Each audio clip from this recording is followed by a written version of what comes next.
Okay. Let's see. Which expansion is next? Oh. The Horde and Alliance had defeated the demonic Burning Legion. But despite their best efforts, the world soul of Azeroth remained imperiled by Sargeras' final act of cruelty. At the site of the wound, Trade Prince Jaster Gallywix, goblin leader of the Bilgewater Cartel, discovered a strange new material. It would be known as azerite, the blood of Azeroth, which makes no sense no matter how you slice it. And the goblins had encountered it long ago, when they mined too deeply on their ill-fated island of Kazan.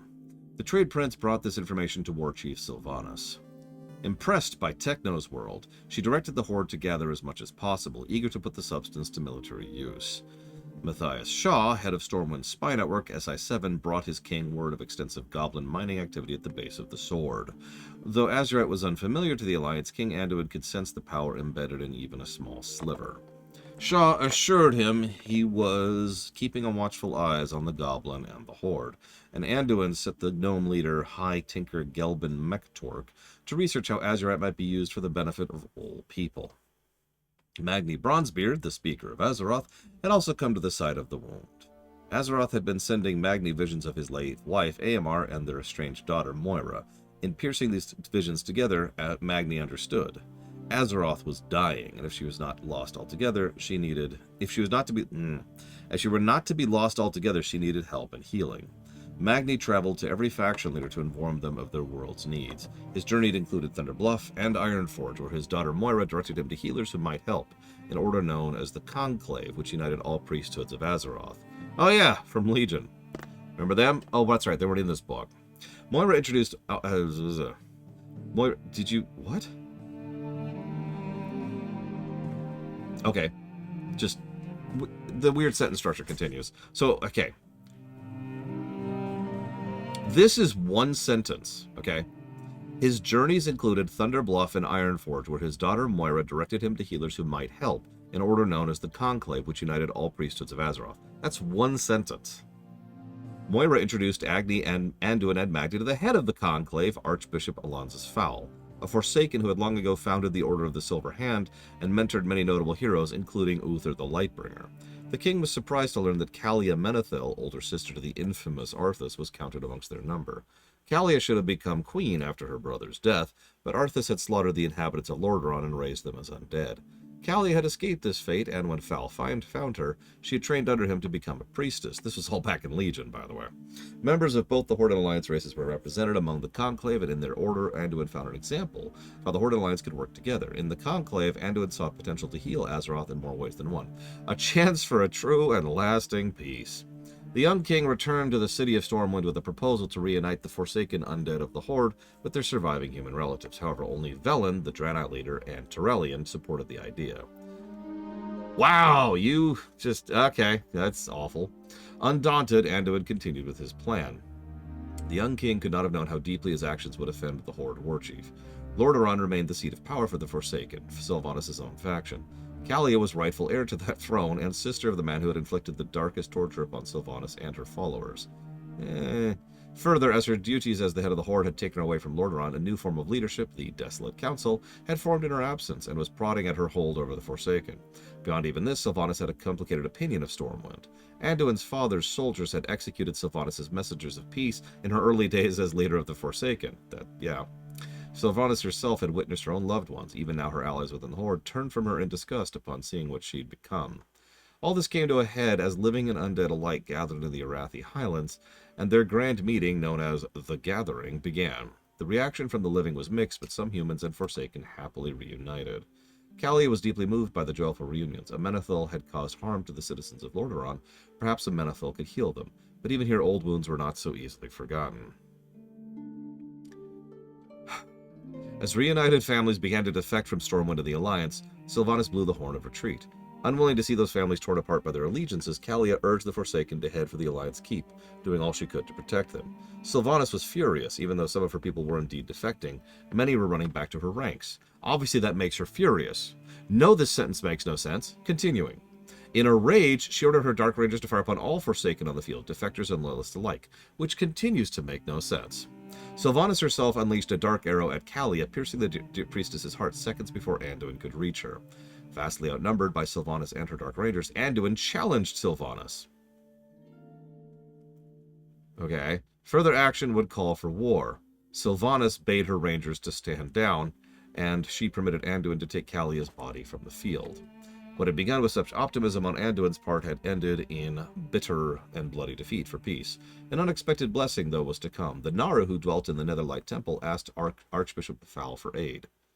Why would the Naru ask for his aid? Damn it. The light raised Kalia as an undead. In this form, Kalia had a chance to learn something of what the Forsaken had endured, and she vowed to do so. Anduin buried the murdered Forsaken on the field where they died. Again, Greymane confessed that, though he'd been against the Gathering, the reconciliations had moved him, as had the Horde's betrayal. He needed little reason to hate Sylvanas, but this event had reignited his desire for vengeance. Anduin, however, would not call for war on the Horde, as Sylvanas had not violated the terms of the agreement. Cruel though she'd been, the Banshee Queen had slain only her own people in Kalia, who was not an Alliance citizen. But this event had shaken the young king. These happenings, combined with Sylvanas' ordering of the Horde retreat at Broken Shore, left him with little faith in the Horde war chief. Anduin did not seek war, but he would find it soon enough. Sylvanas was an evil war chief. Because, you know, we've never had that storyline as a Horde character. Thank you very, very much, Techno's World.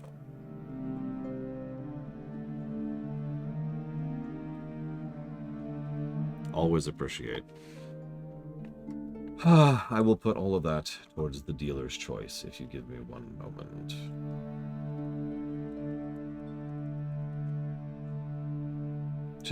Yes, they actually, if you remember, and you probably don't, when I did the Legion lore run, BFA wasn't out yet.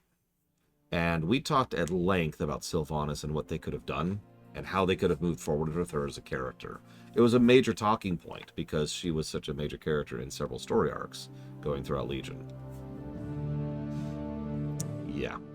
Anyways.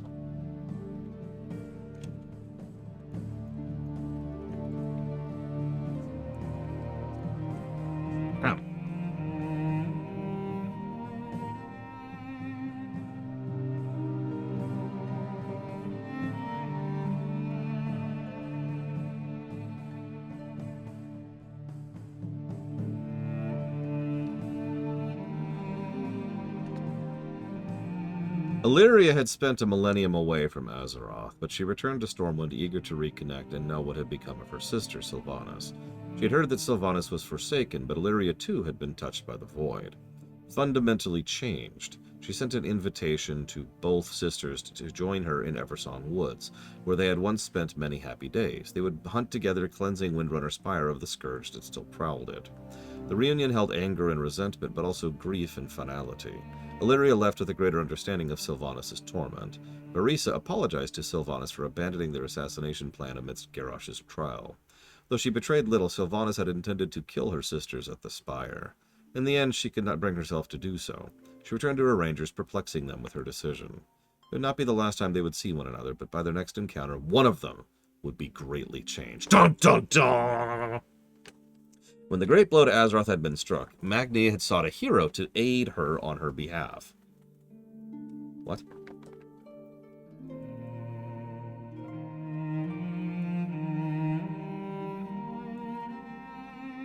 No, I'm sorry. I reread that 3 times. That's wrong.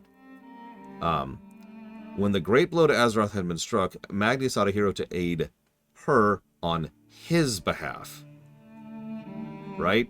You know, I don't reach out. That's just English. I don't reach out to you to help someone else on their behalf, right?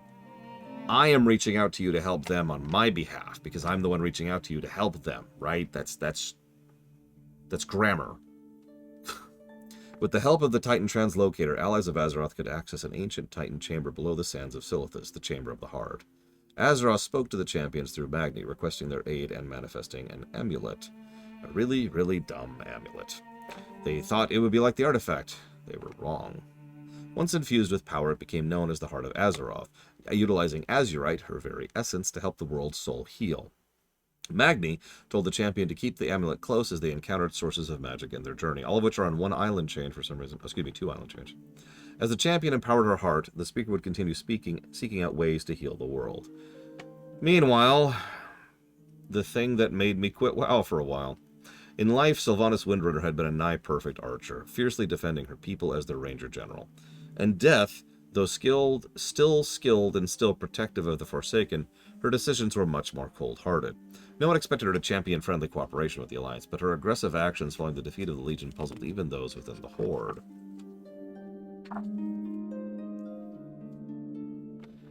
No, I remember Massacre. Like, no, there's... It really shows, for those of you not aware, the transition from Legion to BFA was awful. I mean, obviously, the evidence is right there in the game. But, I mean, behind the scenes. You had most of the major lore runners and storytellers and Metzen himself bowing out before they really made BFA. And God, it shows, right? It was also a time of transition for several other people who were also shifting, in and out of positions within the studio. And they did not handle that transition well at all. What should have happened is that Legion should have been the end of their story arc, and then they hand off the setting to the new team, and the new team should have taken it and handled it and just done their own thing. But instead, this entire procedure was misbungled and misabused at every single possible opportunity. They had absolutely no idea what they were doing and no idea how to do it. And, you know, that sucked, obviously. Hang on a second. I forget the exact timeline, Robostal, but yes, that was starting at that point in time. So one way or another, that definitely cast a pall on everything. It's worth noting one of the biggest bad actors at Blizzard, you know, one of the, like, two people who were in the Cosby photo, was the one who was behind the thing we're about to talk about. So we've got the allegations and investigations, which are finally coming to a head and actually being investigated by a real governmental body. We've got everything going on with the old guard leaving. We've got the new guard having no idea what you're doing. But then there was like a fourth thing, which was kind of a side consequence of everything else, where they were pulling a bit of the Enterprise thing, okay? The Enterprise thing is me saying thank you to Cookie Dude for the sub. Thank you, Cookie Dude, very, very much. Always appreciate. Thank you. Much obliged. Give me a moment.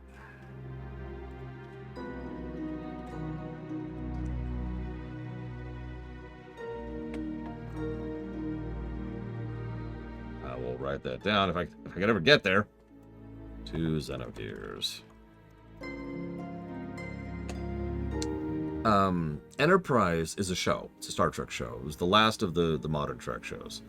And it was flagging. Like, the whole show was not doing well, right? So they decided, so the first thing they did was they did something drastic, which wasn't actually drastic, to be completely honest with you. It wasn't a completely big change. But what they did was they shifted over to Season 3, and they tried something a little bit different. Ultimately, it was only a little bit different. And while everyone says Season 3 is the big different one, and I used to say that, analysis has proven that not to be true. Season 3 is pretty much the same, except for about 8 episodes. But then, and this is the big trick, they really were willing to throw things in the air, completely change and overhaul the behind-the-scenes staff, which, if you're paying attention, has happened to basically every Trek show in all of Trek up until New Trek, which I have no idea if New Trek has ever dealt with that.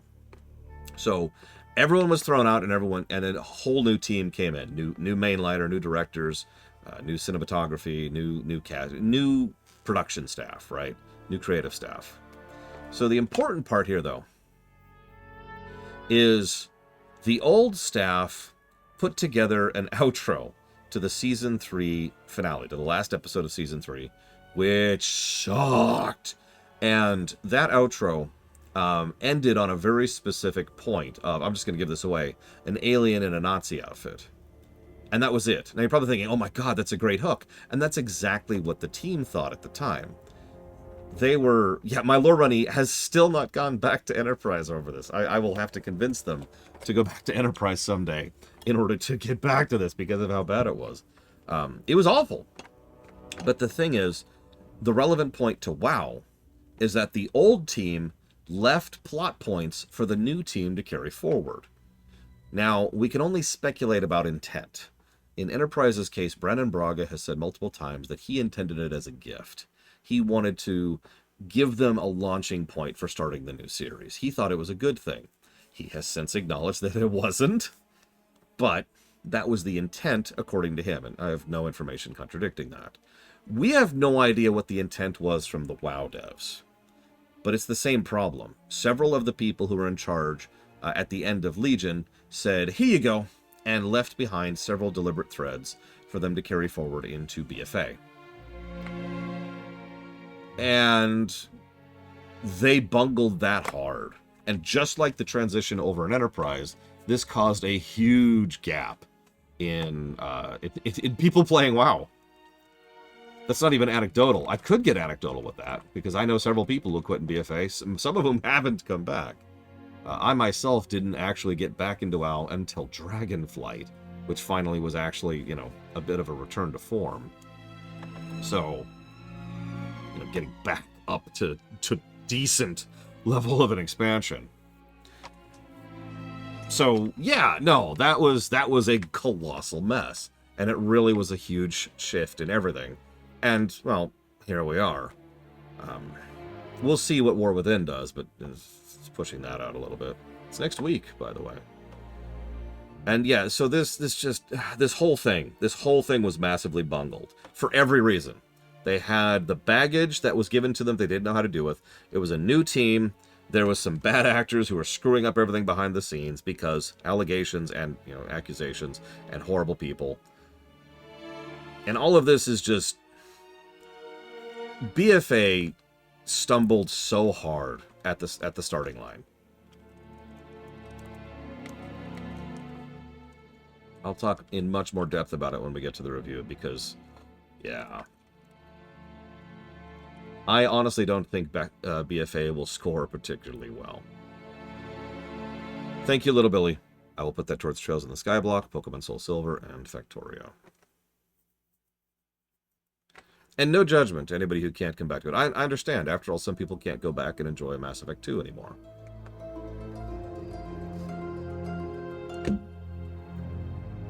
So, unbeknownst to many save her closest confidants, excuse me, that's singular, her closest confidant, Old Soldier is not in the game, Dr. Winter. They cannot get any points for that. Sylvanas' pact with the jailer had only continued to escalate. The death of Argus's world soul had broken the Arbiter. Yeah, we've been debating that for a while. The being who sent various souls to their afterlives in the Shadowlands. With the Arbiter broken, souls now flowed directly to the Maw, the jailer's domain.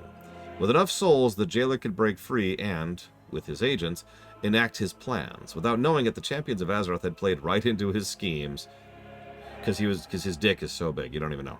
And now the Horde War Chief would enact the next phase of the plan, war between the Horde and Alliance.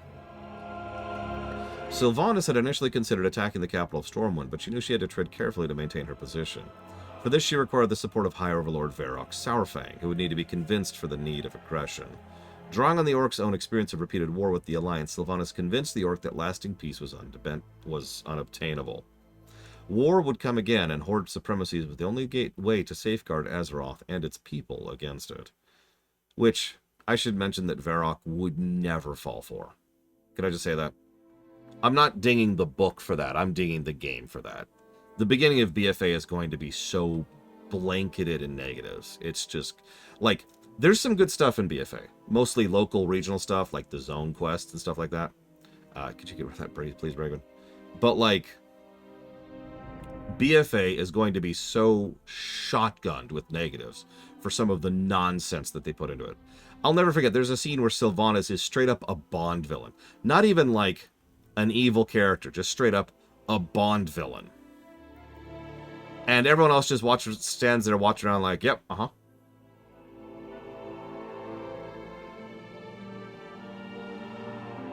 What's the issue? Oh, in 2 patches, they'll start to rebel against Sylvanas, because that's what they did in Pandaria, right? And everyone loved Pandaria. So, and that's true. By BFA's time, Pandaria had switched from being the weird one to being the beloved expansion. So I legitimately feel, if you look at the structure of which quests and which events happen in which patches, I legitimately think that the extremely stupid, the new team, who had absolutely no idea what they were doing, were just trying to emulate Pandaria. So the reason nobody actually resisted her rule initially was because they didn't resist Garrosh's rule originally. Now, there were reasons for that, if you remember, which don't apply here at all. Because Garrosh wasn't this horrific ultimate dad, Death Doom, who was just trying to massacre and burn everyone. I know that sounds weird, but it probably helps that Garrosh was actually a real frickin' character. But in BFA, Sylvanas was a Captain Planet villain. She opened BFA before we even get to the first quest. The opening acclamation patch was this crap. This is how it started. Up here somewhere. Yeah, the reason people use that term morally gray for years to mock this writing is because it was the exact opposite of morally gray. It was like hilariously, stupidly evil for no good reason. And efforts were made for years to try and justify it all, and all failed, including this one, by the way. So, yeah, no. Thank you, Bragman. Appreciate you. You are, as always, amazing. Even if you don't love WoW. I understand. I do get it. I always do. Together, Sylvanas and Varrock. Yeah, no, this... I talked about this. Some of you remember this. I'm sorry to keep going on with this, but this is such a big deal. Some of you talked about this. Some of you were there when this happened live. I was well into my streaming career when BFA happened, right? I was covering this stuff live. I said back then that no matter what they do, they can never undo this. Do you remember me saying that? I said it all the way back then, and I was right. I have continued to be right about this. No matter what retcons they do, no matter how they change things, no matter how they try to smooth this over, the action itself was an irreparable, damaging act. This was so insulting and humiliating and disgusting to so many people on so many levels, and they have tried. They have tried. There's an entire story arc which crosses multiple patches in 2 expansions to try and explain this crap away. And while I do think they eventually did something at least interesting with this, it doesn't change the fact that this moment, as is, was done. Trust from an audience is extremely difficult to rebuild.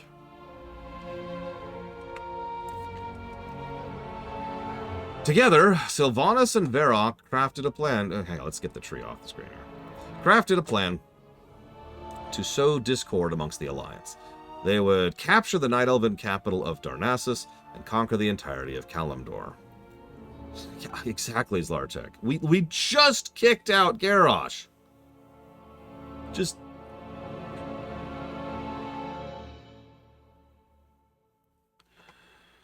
Sorry. They would capture the Night Elven capital of Darnassus and conquer the entirety of Kalimdor. They first sent an army in the direction of Silithus. Seeing their opportunity to protect the wound and the greatest source of Azeroth from closing, the Alliance responded in kind, sending a larger force there. While the Alliance remained distracted by this objective, the Horde's main army broke off towards their true target of Darnassus. No, he's joking, Bregwin. You said you reported the bots, and Robo's tall is... because... Can I continue to point out how badly written this is? Let me read this again in case you missed that. Together, Sylvanas and Varrock crafted a plan to sow discord amongst the Alliance. They would capture the Night Elven capital of Darnassus and conquer the entirety of Kalimdor. 1 sentence. Then we scooch down 1 sentence. And then 1 sentence away. So that's sentence 1, and then we have sentence 2. And then in sentence 3, while the Alliance remained distracted by this objective, the Horde's main army broke off towards their true target, Darnassus.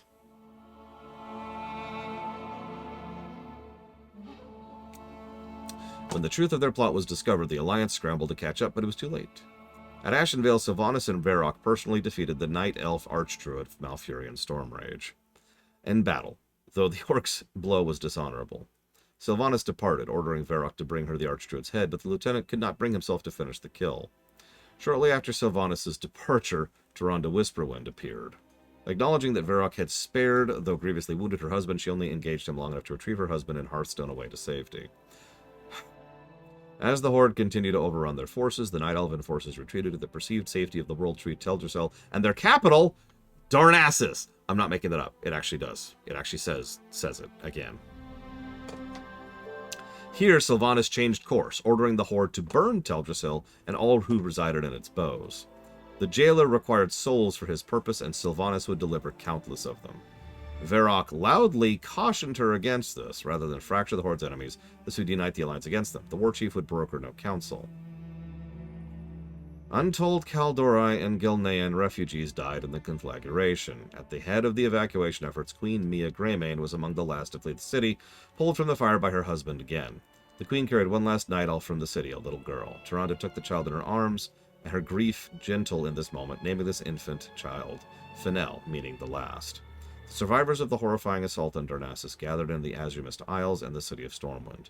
King Anduin could hardly imagine another war so close on the heels of the last, but Sylvanas had to be stopped, and thus the Horde and Alliance went to war again. Sorry.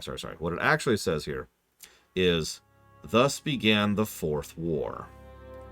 Capital Fourth. Capital War.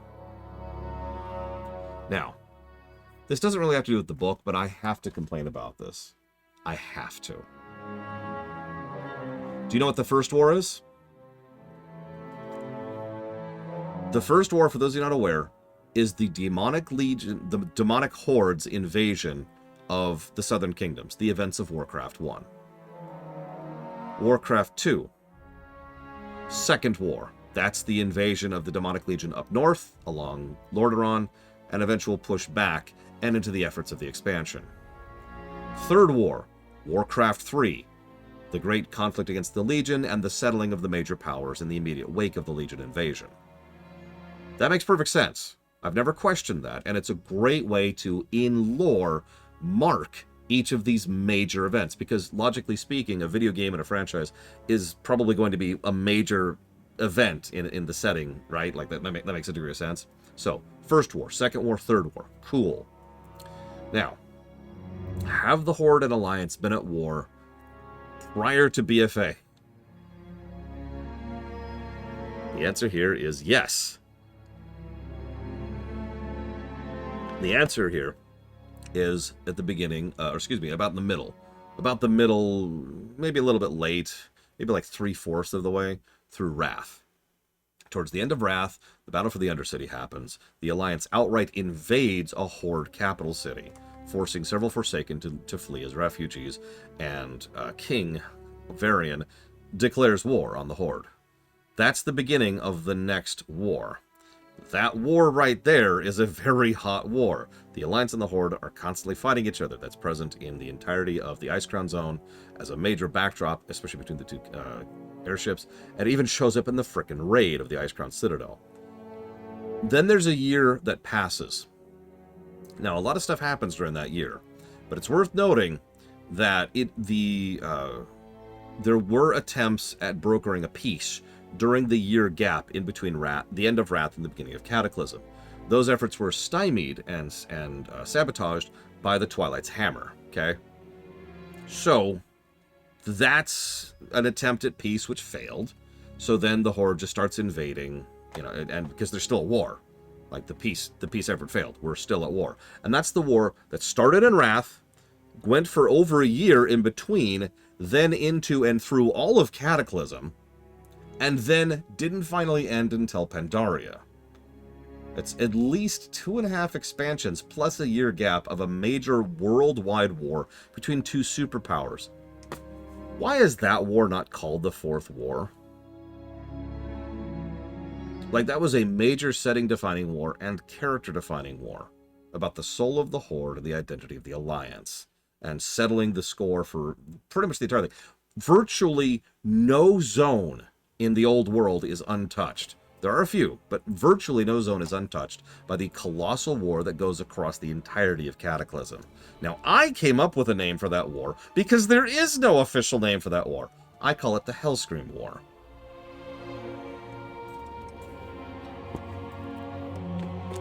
But if you're going to name something the Fourth War, that's it.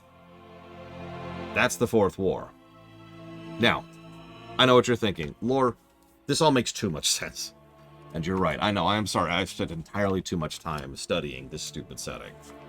So let me explain to you exactly why it's called the Fourth War.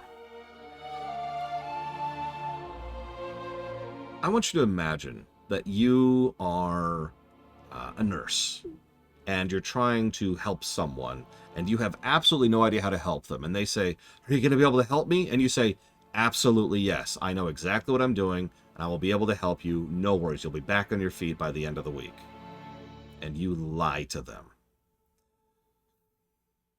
Now, that's a bad analogy because that's a medical example, but my mind jumped to that because it was people who, they were doing it for the same general intent. It was people who had no idea what they were doing and were trying to puff up their particular work that they didn't know what they were doing and that they were failing at and was causing actual financial harm to the company while unprecedented allegations were being leveled at that company, and kind of started a whole wave of uncovering a whole lot of crap that had been happening in the entire industry. And all of that was starting here, and they were just like, they were like, no, everything's fine.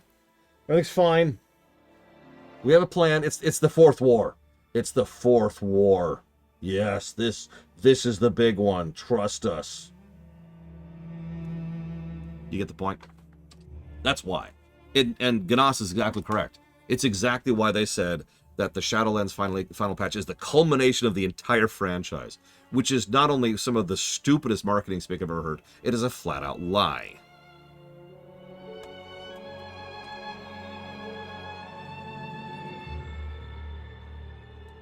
Though both the Horde and Alliance had paid dearly amid the war with the Burning Legion, the chapter of their history had also earned them powerful new allies to bolster their ranks. Illyria, Windrunner, and Tyrande had returned to Azeroth, eager to strengthen the alliance.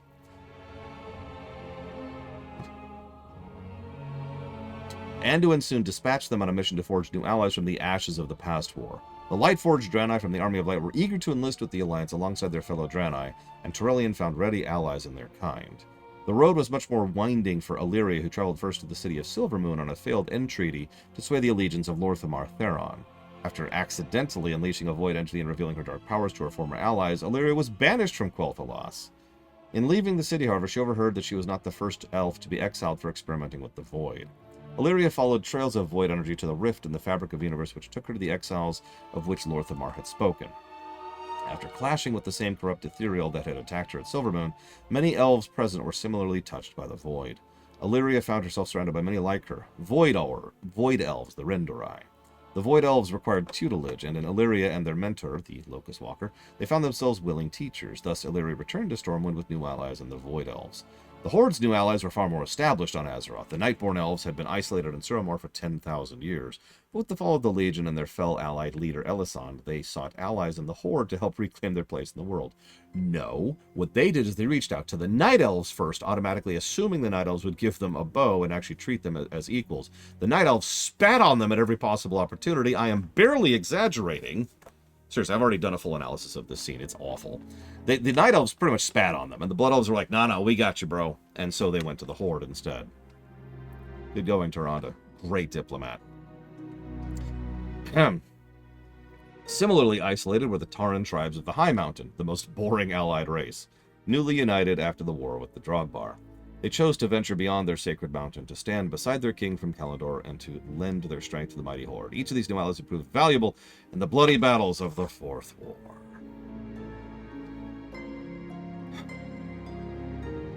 The Horde's unprovoked attack on Darnassus was designed to crush the Alliance's morale. Anduin would not allow this defeat to sting for long. He and his inner council plotted an equally devastating act aimed squarely at the Horde warchief, the invasion of Lordaeron and the Undercity, the Forsaken Seat of Power. The Alliance were not the only ones shaken by the burning of Teldrassil. High Overlord Varrock Sourfang remained deeply troubled by all he had witnessed and done there. Oh yeah, I guess I can pull the tree into view now. Let's get a better shot of this nonsense. Dude, I don't know, Von Falkenstein. I mean, I do know. I do know exactly. You know why the Horde are the bad guys and the Alliance are the good guys? Because the Horde's dominant race is Orc, and the Alliance's dominant race is human. And that is why. That is the reason. That is why that mentality exists. Everything else is subservient to that overwhelming cultural mimetic drift. There we go. We'll just keep teldrassil in the distance there.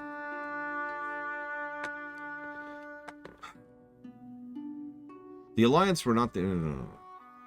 Before the battle for Lordaeron began, he prepared to take on the entire Alliance army alone, ensuring a noble death safe within the bounds of duty and honor.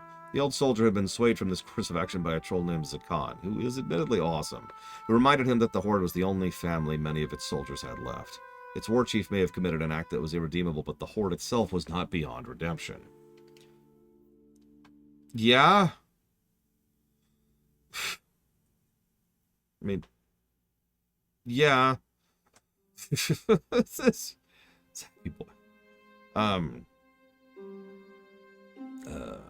As the Battle of Lordaeron commenced, the Alliance pressed the attack with siege towers, a push led by Anduin himself. Sylvanas entered the fray, dispatching one of the siege towers herself and rallying the Horde to her side. Varrock engaged Anduin, knocking the young king to the ground, but he was fended off by Gen Greymane. Bad grammar again. That's 2 instances. There was a moment where Varrock could have struck a killing blow, yet he could not bring himself to act. This would prove a boon for the Alliance, as the king called on his connection with the light to heal the Alliance's wounded soldiers. Growing desperate, Sylvanas deployed an azerite war machine to bring down the Alliance siege towers, battering the walls of Lordaeron. When this failed, she unleashed yet another contingency, an improved strain of the Blight that killed both Alliance and Horde on the field, allowing her to raise their corpses for battle. Driven from the battlefield by the miasma, watching Sylvanas slaughter her own people, Anduin called for the survivors to regroup amongst the tree line. Matters looked bleak for the Alliance until Anduin saw something unexpected overhead. In the time following her departure from the Kirin Tor, Jaina Proudmoore had secretly returned to her homeland, albeit in disguise. Her people loathed her, and her mother, Lady Catherine, refused to seek allies in her daughter or even the Alliance as war reached for the shores of Kul Tiras. With little left her in Borealis, Jaina ventured to the ruins of Theramore, and from there rode to the resting place of her father's legendary flagship. There, surrounded by ghosts of the past, reflecting on her choices, she wove a massive spell and raised the broken vessel from its bed in the sea. Jaina did not stop, arriving at the battle for Lordaeron in this ship, now mended and sailing the skies on a current of arcane energy. From the ship, Jaina launched a frost nova which froze the Blight and everything in its path. As the Alliance surged forward, she fired its cannons on the wall of Lordaeron, clearing an opening for Anduin's forces. Even as the Alliance surged into the city, Varrock continued the fight. Not for Sylvanas, but for the survival of the Horde he hoped it would one day be. He was eventually captured by as the Alliance leaders were making their way to the throne room, but Anduin, knowing the Orc had spared him in the field, commanded the High Overlord be taken prisoner rather than slain. High Chieftain Bane Bloodhoof confronted Sylvanas and her champion, Nathanos Bloodcollar, that's his first name he's been name-dropped, for abandoning Varrock to the Alliance. Sylvanas checked the High Chieftain on his anger, knowing that Varrock had nearly abandoned the Horde earlier that morning. As Bane took his leave, Sylvanas dispatched Nathanos with his own mission. With the Lordaeron secured, Anduin, Gen, Illyria, and Jaina confronted the war chief in his throne room, where she lounged on King Tyrannus' seat alone. Anduin demanded her immediate surrender. After taunting the young king, she let loose her banshee wail, as well as another round of blight. This act would surely have destroyed the leaders, but Jaina was able to teleport them safely to the flagship. Sylvanas had lost the Undercity, but also robbed the Alliance of their prize.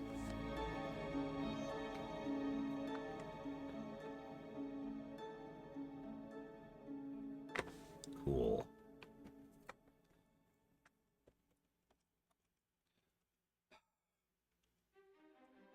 Meanwhile,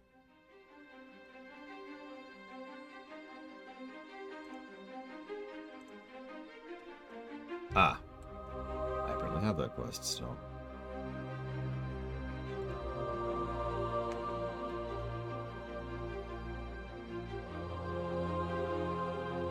Can I just say everything about that battle is just everything wrong with BFA's writing in like one specific page, you know? I don't want to. I don't want to dissect it because I could, but I think I'll save that for the actual review. All I want to say right now is that, god damn, you people had no idea what you were doing. Moving on. Really sad when a series named Warcraft, known for being a strategy game, has no idea how to handle tactics in storytelling. Anyways. To win this war, I'm not even going to mention the fact that nobody decides to rebel against Sylvanas for what she did. Please put what she did into a little bit of perspective for a second, okay? So, you are in charge of France. Congratulations. You're now the dictator of France. All of a sudden, Germany is attacking. Oh, no. Okay, here's what I'm going to do. I'm going to drop a nuke on Paris. Whoosh. And nobody gives a crap. None of your own people question you or do more than grumble at you. Like, you totally dropped a nuke on Paris. And it's like, the way that everyone acts around Sylvanas is as if she did, like as if she didn't wash her hands as she came out of the bathroom. And I know that sounds a little bit exaggerative, but I actually mean that very literally. As in, the amount of disdain and side-eye glancing Sylvanas was getting at this point in time was at the level of, why didn't you wash your hands? Like, that was the tone for someone who just nuked her own capital city, killing her own people and defenders alongside the enemies. This is after burning the tree, which should have already been enough. Like, nothing goes past burning the tree. And people who know me know that I've referred to the burning of Teldrassil as the atrocity of Teldrassil, because it was. And because it was such a horrible atrocity, it actually somehow managed to magically leave the realm of fiction, because that was when they burned my home. Oh, no, not Teldrassil. Wow.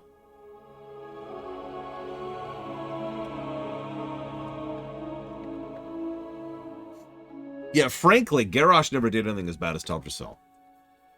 Which almost assuredly was the point, right? Right? They were trying to I guarantee they're trying to one-up it, right? The Veil? The Veil's pretty messed up and has some very long-term ramifications. I'm not going to say it doesn't. But imagine if Garrosh had... This is hard. I have to even... It's such a horrible thing. It's hard to even properly explain. Imagine if Garrosh had dropped 5 mana bombs across the entirety of the Valley of the Four Winds. That would be the equivalent of what happened at the atrocity of Teldrassil. Please remember that Teldrassil was dominantly a civilian location. It's a city. It's actually several cities on a tree. Obviously, there is a military headquarters there, as there usually tends to be in cities. But that's a civilian target with tons and tons and tons of people living there in lore. And there was no tactical advantage for that whatsoever. And yeah, that's actually a good point. Garrosh actually told him he was coming, and that's one of the reasons they were able to evacuate so much. And Theramore, at the time, was almost entirely a military target, thanks to what was happening as a result of the attack. The tree? Nobody was ready for the tree. Nobody had a time to evacuate. In fact, the evacuation was happening up as the tree was literally burning. The evacuation was happening. That's how last minute that was, because of how little warning they had. No, I'm sorry. Garrosh never did anything as bad as what Sylvanas did.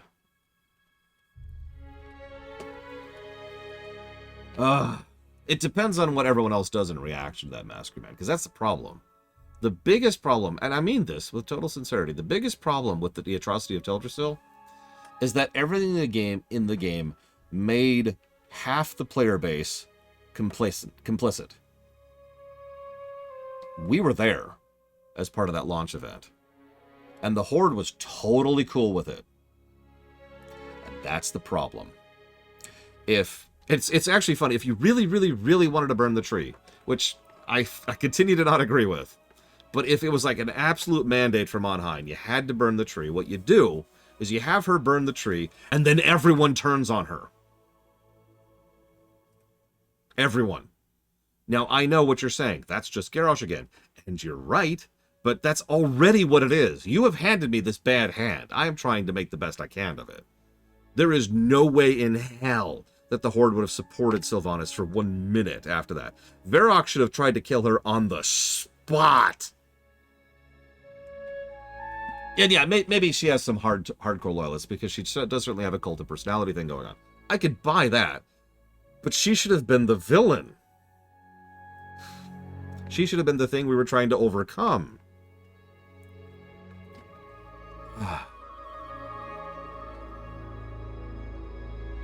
That's it. Sylvanas could be the final raid boss of Shadowlands. And the jailer doesn't exist. This is just win-win. Notes for the R Warcraft thing.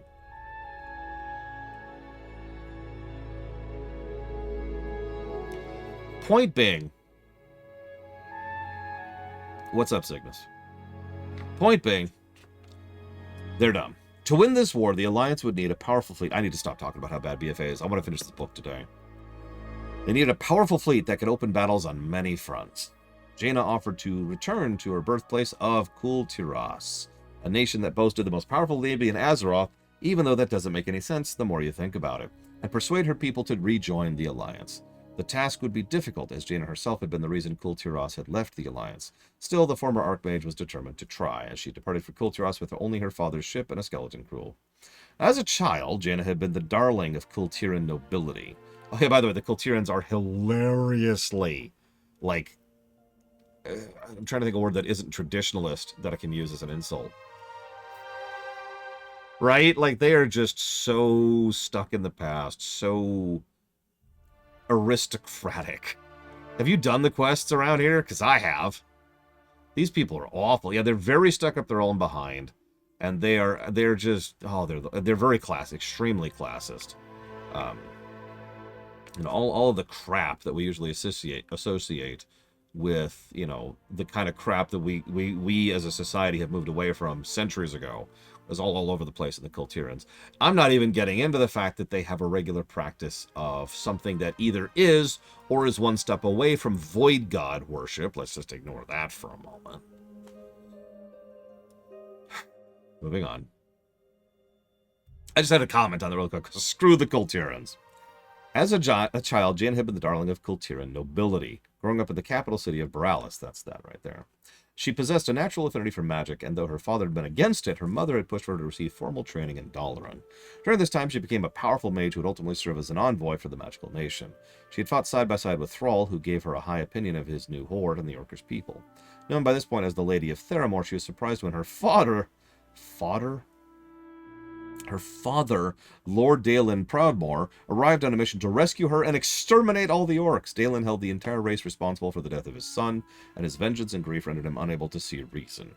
In the end, Jaina faced an impossible choice: stand with the people she had fought side by side with in defense of the world, or help her father, bound by hatred, still seeking vengeance for a long-dead brother. She chose the former, though she felt it morally right. By Kul Tiran laws, it was treason. Jaina never returned to her home shores, knowing she would be disowned. You know, you say that, Lunareth, but I'm going to be as honest about it as I possibly can. If we're going to use real life as our metric, then we have already failed at some level.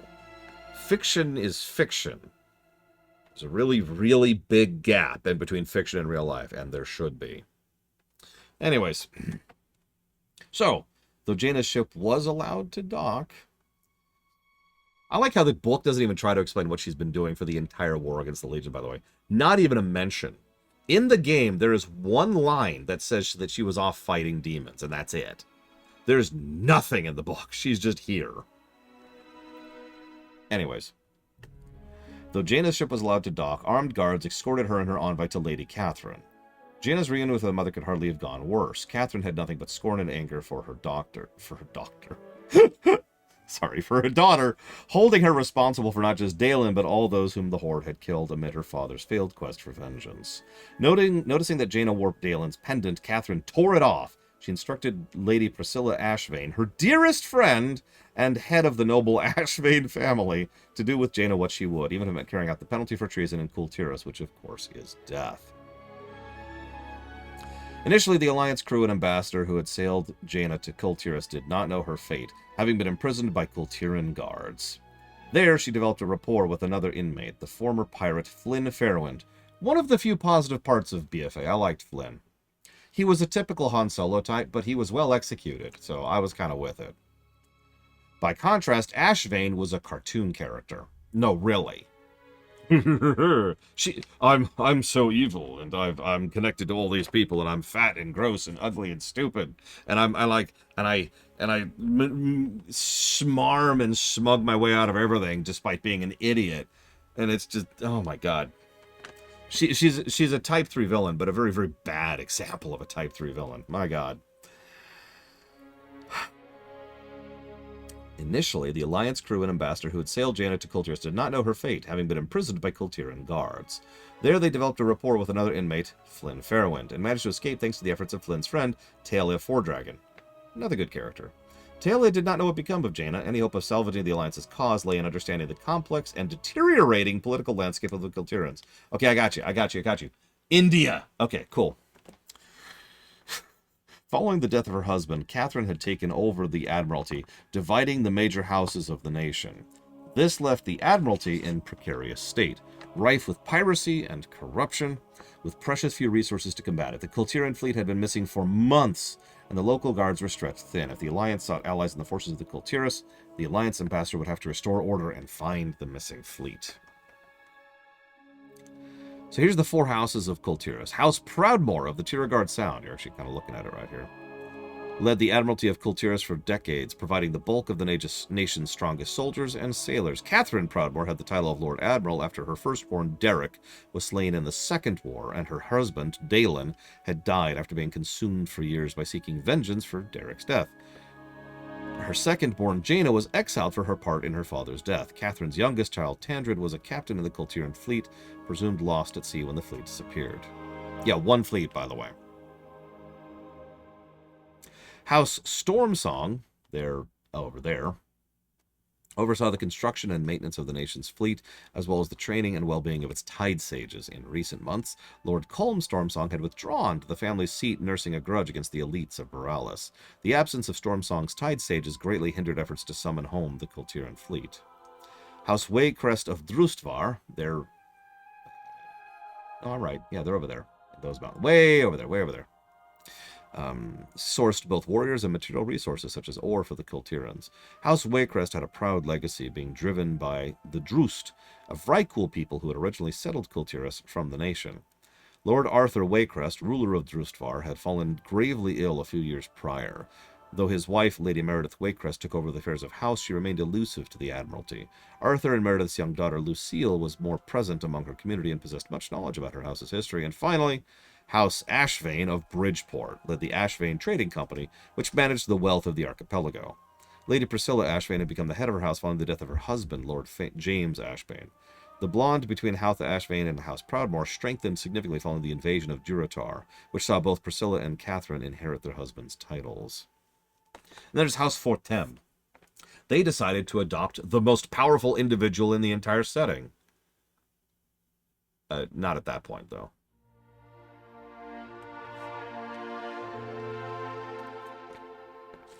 The Tide Sages... okay, so now we're going north. The Tide Sages of Stormsong Valley sailed with every vessel that entered or left the harbor. Their magical blessings could protect a ship from angry waves or sudden squalls. I spit a lot of venom at BFA, but can I say I actually like the idea of Tide Sages? Like, for all the crap that's in BFA, I actually like what they did with the Kul Tirans as a whole. Like, just culturally. They actually fleshed them out a decent amount. In fact, it makes you think that an entirely different team worked on that, separate from the people working on the main plot. Like, there's some cultural stuff to the Kul Tirans, which I'm actually with. And as much as I spit venom at them, it's from an in-universe perspective, not an out. They're pretty well written for the most part as a culture, as a people. As the Admiralty's rule of Kul Tiras weakened, so did its ties to House Stormsong. The Tide Sages were almost entirely disappeared from Borealis, and with them the great fleet of Kul Tiras. Unbeknownst to the nobility, Lord Stormsong believed the elite in Borealis had too long taken advantage of his house and its contributions. He had holed up in his seat, dedicating his time to another much darker patron. Which is over there. Do you see that? Do you see it up there? Do you like the bridge, which is also covered by a tentacle? It's just right there. While the Alliance Ambassador arrived in Stormsong Valley, I like how that's what we're calling ourselves, the Alliance Ambassador.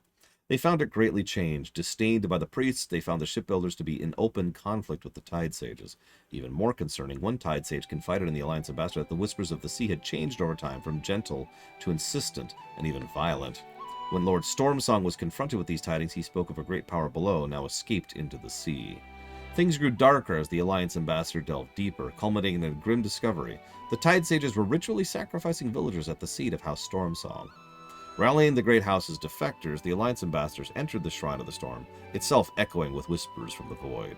The ambassador was set upon by a water elemental and the remains of the Tide Sage Council, the latter of which reported directly to Lord Stormsong.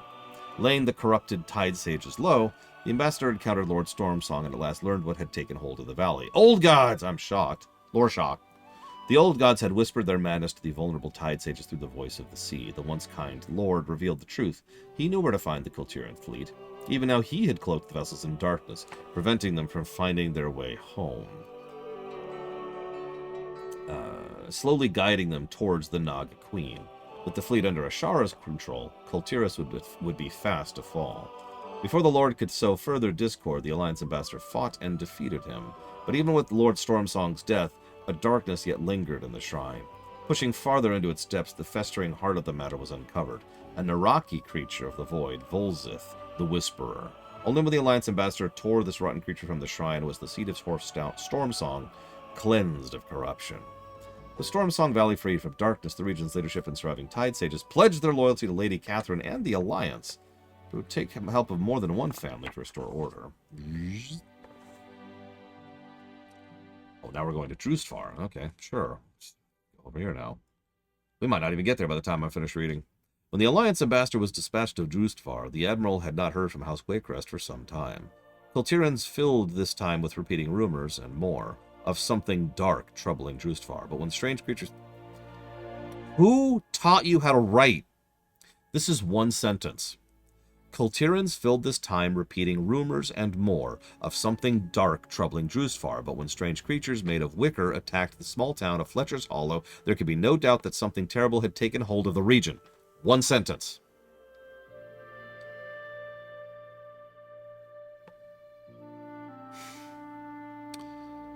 Desperate...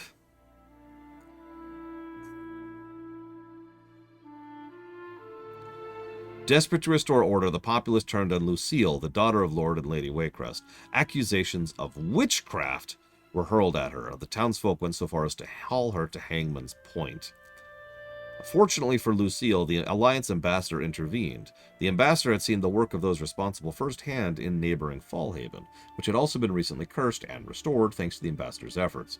Oh, and you're asking if there was a comma there. Hang on, there were 1, 2, 3, 4, 5, 6 commas in that sentence. By the way, for those of you who are not familiar with English, that's actually worse than if there was no commas. Too many commas is bad grammar. It is just straight up bad grammar. If you have that many commas, then you should probably be thinking about which one of them should be periods. Just... Anyways, while we're here, anyone remember this wonderful, terrible world quest? Of all the world quests in BFA, this is the one I remember the most, because this one sucked.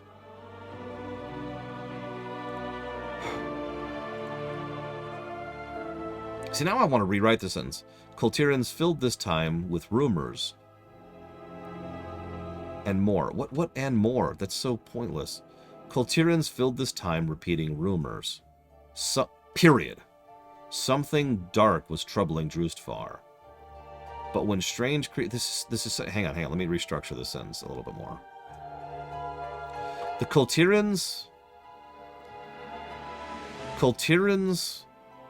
repeat... no, I don't like any of this. Hang on.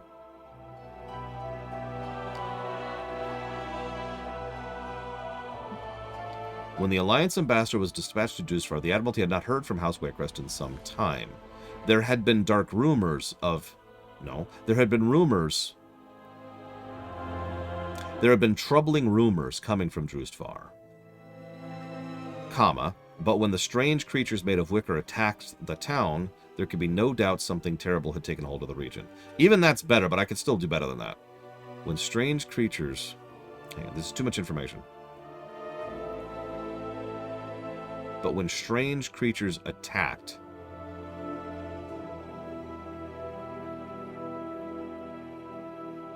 No, this is structured wrong. But then, strange creatures made of wicker attacked the small town of Fletcher's Hollow. Period. Wipe out the rest of the sentence completely. That's what I would do. There we go. Okay.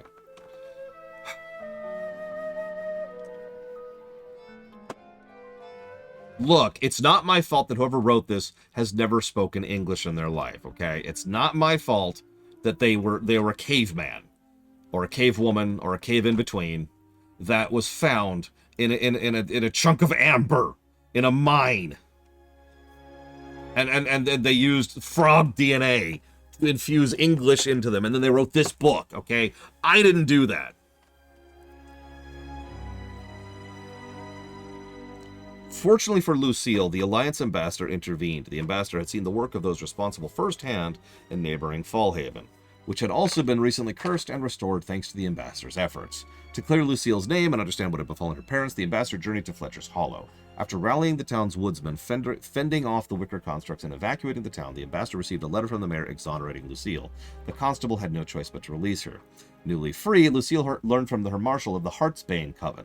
They had spread unchecked through the region amidst her father's illness and her mother's absence, recruiting women from the villages to join their ranks and bind spirits to wicker thralls. Matters took a turn, however, when they kidnapped Lucille's father. The marshal had been leading efforts to retrieve him, but Lucille's trial had put House Greycrest's forces away. To save her father, Lucille and the Alliance would need information on the wicker monsters they control, which in turn pointed to the ancient magic of the Drust. Guys, it was the Drust in Drustvar. I'm sorry to spoil this for you. Venturing into the nearby Drust ruins, Lucille and the Alliance ambassadors uncovered secrets of a long-forgotten organization, the Order of Embers. When Lucille discovered a book containing the ceremony to create new members of the Order, she performed the rite on many of the Waycrest guards. The Order of Embers had found a new champion centuries later in their descendant. Armed with the trove of new information, allies in power, Lucille and the Alliance ambassador rode for her ancestral home of Waycrest Manor, which is actually right up there.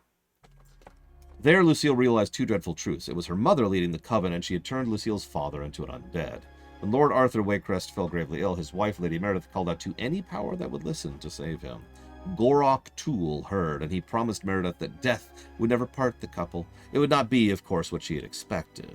God, this is so badly written. He taught Meredith the Drust's death magic and urged her to teach it to others, forming the Bane coven. Lucille, the ambassador, and the Order defeated the horrors at her childhood home, felling the remains of the coven as well as her corrupted mother and father. But with Meredith's death, a portal was opened to the realm of Thros, where the Drust king Gorok Tool had been waiting.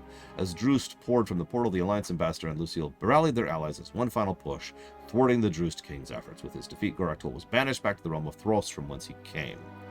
Still grieving for her parents, Lucille assumed control of the Drustvar and House Waycrest. Out of gratitude for the aid provided by the Alliance emissary, Lucille traveled to Borellis and swore her support to Lady Catherine Proudmoore. Shortly, so we're done here. Where are we at? Shortly after returning to Tyrande Sound, the Alliance ambassadors uncovered a plot against the Proudmoore family. While ostensibly acting as the Queen's chief ambassador and confidant, Lady Priscilla Ashvane was, in fact, engaging in an elaborate conspiracy to overthrow the Proudmoore Admiralty. Lore shock. Priscilla had been using her house's resources to secretly craft and arm the Irontide Raiders, a local gang of pirates with powerful azerite weapons. On her command, the raiders would attack Borellis, spreading terror throughout the streets. It was Priscilla's hope this assault would undermine Catherine's authority, and Priscilla would rise in power. In an attempt to thwart the conspiracy, the Alliance emissary Flynn Fairwind and Taela Fordragon infiltrated Freehold, a lawless haven for local pirates and criminals, which I'm not even going to reach before I'm going to finish talking about this. There, they defeated the leader of the Irontide Raiders, Harlan Sweetie, and several prominent co-conspirators to Lady Ashvane plot, gaining valuable evidence against her in the process. However, Harlan had united many pirates in service of Priscilla's coup, and soon the ships began the attack on Borellis. Yeah, I didn't even reach it before they were done. Backed by azerite,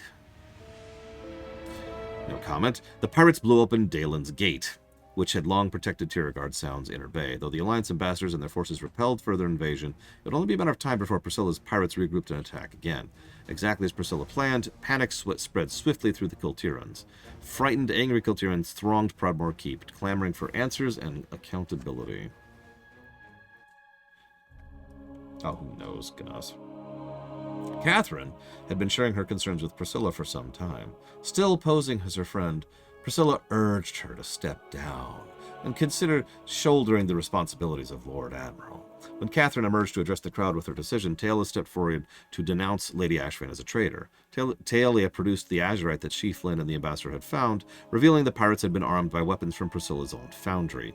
Catherine was devastated and furious at Priscilla's double betrayal of both Kingdom and Catherine. Priscilla sneered at Catherine, calling the Proudmoore a line of ineffectual rulers, not untrue, and fired her gun at the sack of azerite. In the chaos surrounding the explosion, she fled, but all knew she would not give up her ambition so easily. The Admiralty would see her again as a giant tentacle beast. Catherine thanked the Alliance ambassador and Taelia for their part in uncovering Lady Ashvane's machinations, noting that while she could not pledge her nation's fleet, she wished to parley with the Alliance. With this news, the ambassador reported the developments to Gangremin, who saw an opportunity to take the future of Kul Tiras and Jaina's fate with Catherine herself. With conversations beginning to take shape between Kul Tiras and the Alliance, Catherine remained distraught over the whereabouts of her daughter and her son, a captain missing in the Kul Tiran fleet. We know you just said this 2 pages ago. For her part, though Jaina had been arrested, she was among the most powerful mages alive. Either she had escaped and did not wish to be found, or the situation she'd found herself in was dire. Or she let herself be taken there because of the guilt and feelings she was going through at the time, you frickin' idiots.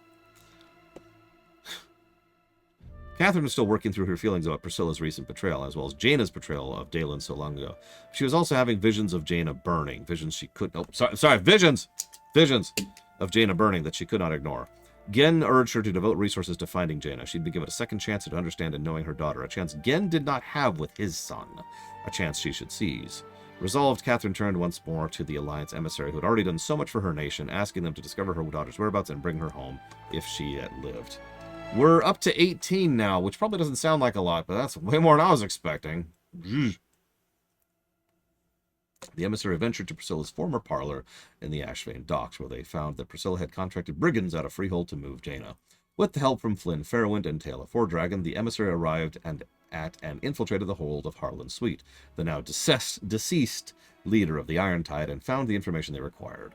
Jaina had been delivered to Fate's End, an island off of the coast of Stormsong Valley, where the worst of criminals were exiled. Oh, that's good. Let's say there. That should be good. None returned from this place, and none but a Tide Sage could safely navigate there. At this, the Alliance sought out a Tide Sage who was sympathetic to their cause and conducted a ritual. At Fate's End, they discovered Jaina's staff on the beach. Investigating it, they were set upon by the Drust, and Gorak Tul himself taunted them. Like so many exiles, Jaina had been taken to Thros, held by the Drust King in his realm of torture. With help from the Thorn Speakers and Lucille Waycrest, Catherine and the Alliance emissary opened a doorway to Thros. As they stepped through and found an echo of Jaina, appearing as nothing more than a frightened child racing through the realm, tormented and tortured by Drust illusions of her darkest moments. Catherine herself was tormented by regret for what she'd done, having now gained insight into her personal pain Jaina had been bearing for so many years. Catherine's love finally broke through the cruel and dangerous illusions, reaching Jaina. Theirs was a healing reunion Jaina had longed for. Together, mother and daughter and their stalwart companions defeated Gorak Tul in his own realm, felling the fiend. Soon after, Catherine and Jaina returned to Borealis. Ships were reported converging on Borealis. As they feared, Priscilla Ashvane had rallied Freehold's pirates to her side, intent on taking the city. Roll eyes. The Alliance emissary and Taelia called forth the militia, preparing citizens to hold the city. Jaina and her mother stood on the bridge over the harbor, watching Priscilla's fleet closing in. It was a bleak moment. Their harbor defenses could not stand alone against the ships, depleted as they were. Catherine returned the pendant Jaina had taken from Dalen, informing her it was more than a necklace. It was meant for the true Lord Admiral, the one who could use it to bring their lost ships home. Jaina felt its power and focused on it. She was able to sense the wayward fleet and summon them home. With a crash of thunder, the ships returned, encircling Priscilla's meager forces. At the helm of the main ship was Jaina's youngest brother, Tandred. Priscilla knew when she was beaten and raised a flag of surrender. She and her followers were unceremoniously taken to Tol Dagor, which is actually right over there. Catherine assembled the Alliance emissary and representatives of Kul Tiras' 4 houses, reminding the leaders they were stronger together. With the other 3 houses passing the torch of leadership to a new generation, it was only fitting that Catherine declared Jaina as the new Lord Admiral. Under Jaina, Kul Tiras' bond with the Alliance, once broken, was once again strong. Okay. A brief but sufficient summary of the Alliance quest chain and MSQ of BFA. Priscilla Ashvane was not the only enemy of Kul Tiras at work within the Maritime Nation. The Alliance's work in Kul Tiras was not unnoticed by War Chief Sylvanas, whose dick was just so big.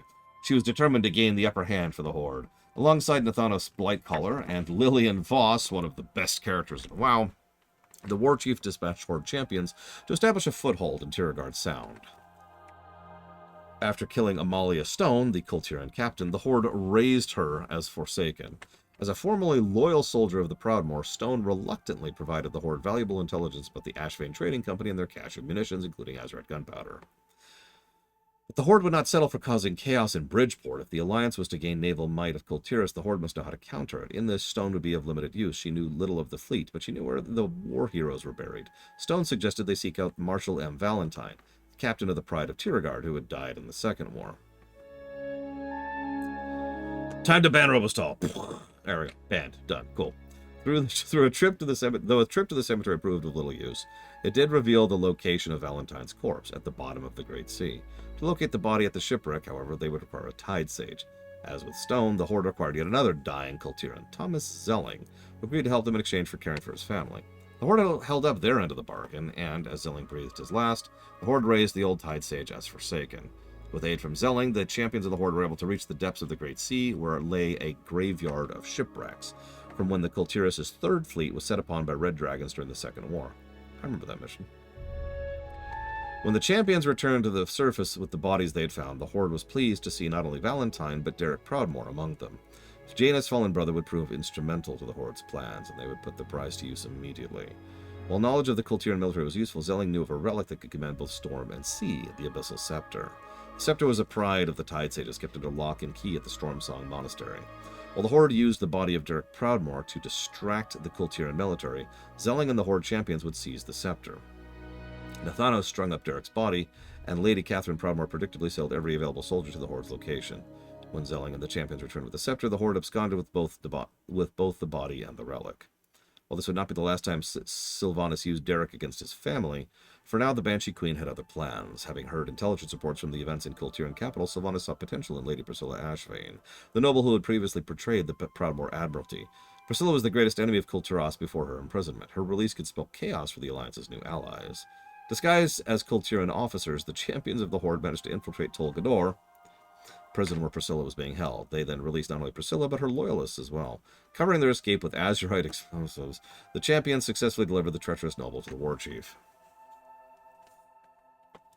Okay. Emboldened... Oh. Who am I on right now? Who am I?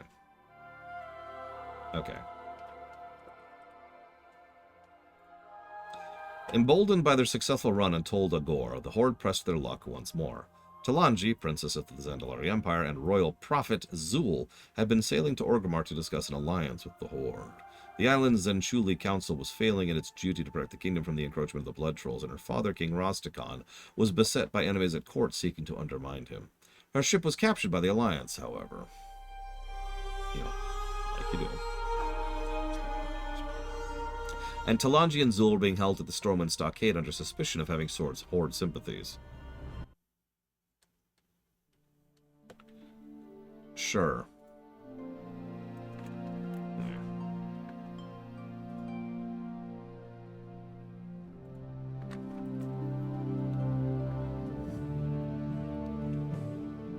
Because BFA is where storytelling goes to die, Robostal. By the way, you like the new portal graphic? They just added that in the patch last week. Or I guess this week.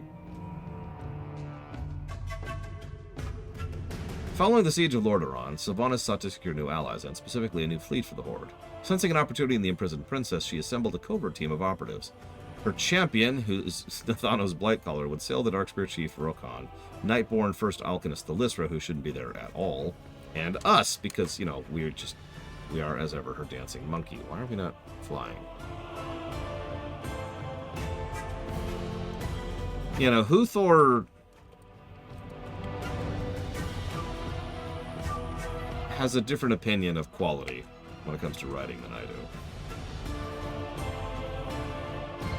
Why am I not flying?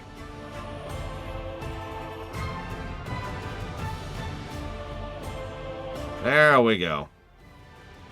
That was weird. There's been some bugs in skywriting, I've noticed.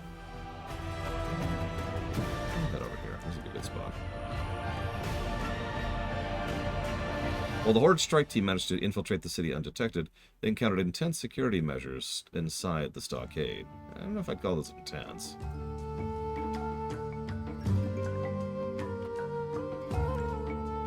Get a nice shot of Dazar'alor there.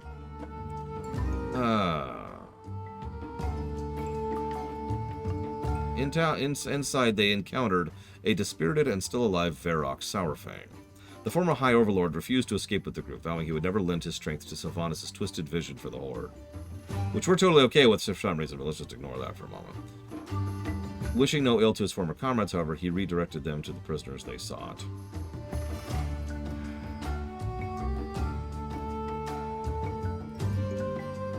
Though Rokon and the company did locate Talanji and Zul, releasing them sprung an Alliance trap. With the stockade on lockdown, a failure there would land another two Horde leaders in the custody of the Alliance. Escape was paramount and elusive. In their desperate flight, the group was forced to overcome nullification of their magic and the full strength of the stockade's guard. Creeping through the city, cloaked by Rokon's shadow magic, the group narrowly avoided open conflict with many prominent Alliance leaders, including King Anduin himself, all roused by the alarm at the stockade. Jaina Proudmoore, however, saw right through their ruse. She pursued the Horde, continued through the city, cutting off their path with a wall of ice, just as they rendezvoused with Nathanos. For a moment it seemed all was lost, but Talanji called in her patron Razan, Loa of Kings, to shelter her new allies, while the Horde worked to shatter her ice wall. Zul sowed further distraction for Jaina and her mages, setting Stormwind City ablaze to cover their escape. Once the safety of their ship had been reached, Talanji and the crew set sail for the Zandalari capital of Zul'Azar. She told Nathanos she would be open to pledging Zandalar's golden fleet to the Horde cause, but she expected help in return. Her father's once trusted advisors had turned against both him and the Horde, and only when her own enemies had been defeated would Talanji willingly engage with those of the Horde. Unfortunately, the Alliance would not give up the prize of so many Horde leaders so easily. Anduin commanded his fastest ships to pursue Talanji's vessel, and they tracked it far across the Great Sea, to the shores of Zandalar itself. Here, Talanji once again asked the Loa of Razan for his aid, and he obliged. While the princess ship shot forward into the waiting ranks of the Golden Fleet, the fog departed, allowing the fleet to fire on the Alliance pursuers. A cool-looking shot that makes absolutely no sense whatsoever. Very common for BFA, and yes, that's like the third time I've said that now. Sylvanas had... You know, it's funny you say that, Robostal, because that's actually not true. But I don't want to get into that right now. Let's just say that that's going to be a bucket of gameplay negatives when we get there. Sylvanas had identified a powerful ally in Talanji and the Zandalari trolls. This ancient empire was well known for its golden fleet, as well as the excellent sailors, shipwrights, and warriors who filled its ranks. If the Horde wanted the golden fleet, however, they would have to obtain the support of Talanji's father, King Rastakhan. Fortunately, Rastakhan was grateful to the Horde for having saved his daughter's life, and was willing to entertain the idea of cooperation in the wider war effort. But his advisors in the Zanshuli Council plotted both against the Horde and Rastakhan himself. The Horde's actions in Zandalar would need to speak louder than their words or intentions for the Golden Fleet. Only through service to the Empire could they forge a true bond with the Zandalar. While Thalistra oversaw the reactivation of Zandalar's network of portals, Bane Bloodhoof arrived to establish an embassy within the Zandalari capital. They and Rastakhan appointed the champion who would accompany them as Speaker of the Horde, and directed them to assisting in shoring up Zandalar. As Talanji herself had noted, Zandalar was beset by enemies both without and within, which is why she initially sailed for Orgrimmar, seeking the Horde's aid.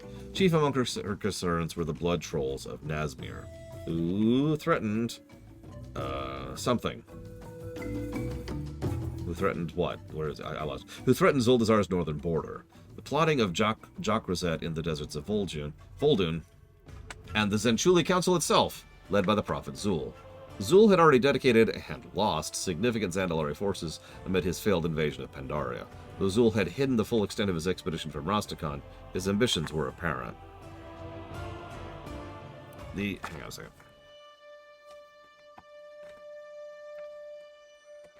Yeah, you thought I was joking. You thought I was just trying to insult Huther. But no, he and I literally have different values when it comes to storytelling. Or good storytelling, excuse me. I just can't get past the wallpaper, Huthor. I'm sorry. I can't do it.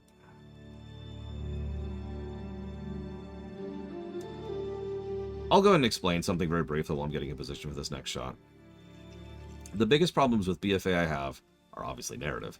But, you know, there's actually another layer on top of that, and it's pure gameplay. BFA is a mess. BFA is such a mess on so many levels that it's not even like it's one of those situations where you're expecting me to tell you, oh yeah, like mounts don't work. No, it's nothing big and obvious like that. There are so many logical flaws in how it's connected and what's presented where, or what's required for what, or how flags are set, or how quests are progressed, or which things share against group and which don't, or even just like basic progression markers. It is such a flawed, messy, broken expansion that needed probably another 6 to 8 months of quality assurance time to polish over it. It was a mess. And again, all of this is obviously on the gameplay axis, but I was taking a couple of friends of mine last year through BFA, and so this is all very recent on my head.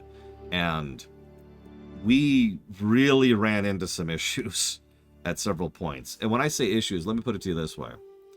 So imagine for a moment that you're playing FF14. And if you know FF14, you know that FF14 is extremely linear, aggressively linear, to the point where I think it's a negative. BFA is aggressively linear. However, nothing indicates where the next step is. Virtually every single individual point that's required, every quest, every flag, every interaction, every dungeon, every boss that is required to progress exists. There is a linear path through BFA.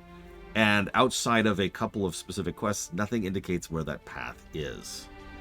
So, for example, sure, I could pull up my map and say, okay, I'm going through this chapter here, Unrest in Zuldazar, Lost in Nazmir, Dunes of Vol'dun. But FF14 by default.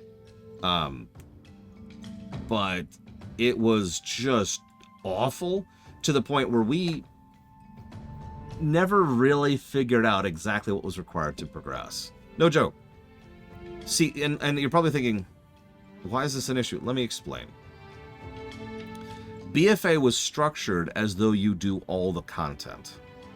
Now, I shouldn't have to explain why that's an issue, but it's an issue if you're only trying to do that thing, or you're trying to do the main storyline through a thing, as opposed to, you know, having to do everything.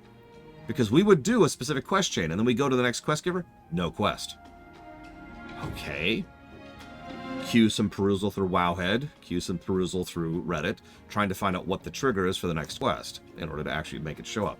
Some people say maybe it's this raid. Okay, we'll go do this one raid. Didn't work. Okay.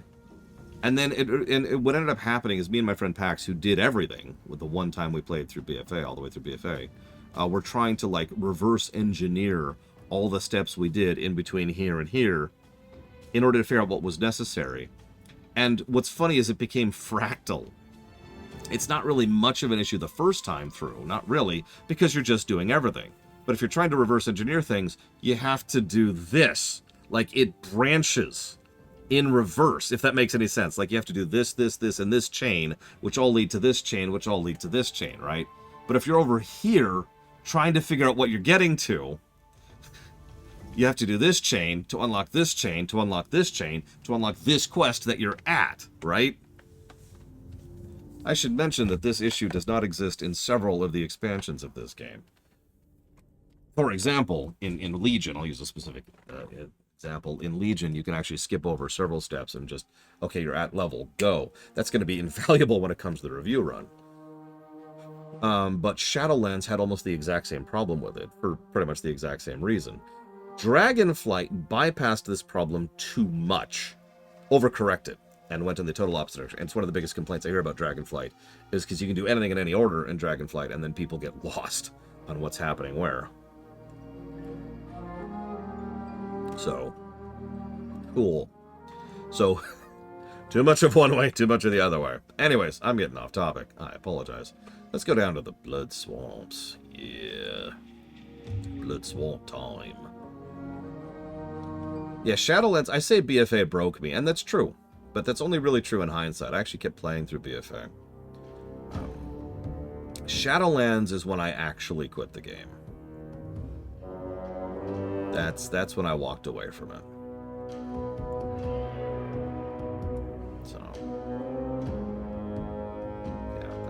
else to add to that, really.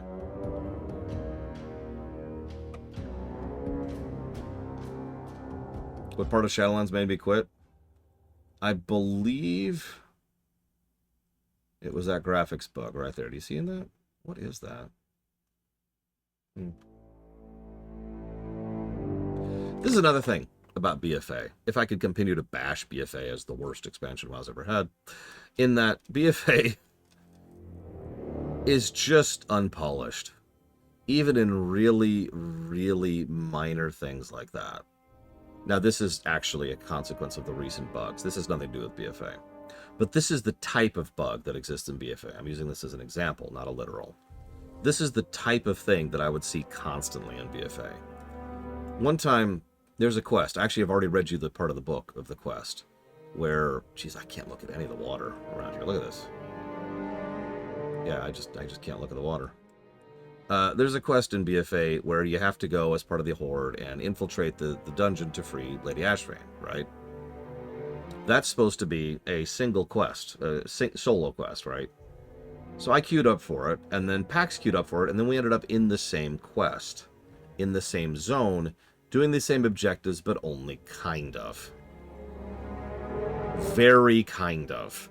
It's hard to even explain, because like some of it was not loading for him, so he'd see me attacking the air, and then like I would complete an objective which would fulfill it for his quest, but not for mine. And it was just, keep in mind, I'm the one who launched it initially, and it was just a mess. And that's BFA. A bunch of just needed another round of polishing passes. Like, even down to something really fundamental. Let me show you something. And then I'll stop bashing BFA for about 5 seconds.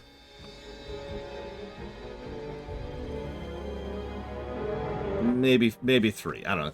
How long do you think I can make it? How long do you think I can manage to go without bashing BFA?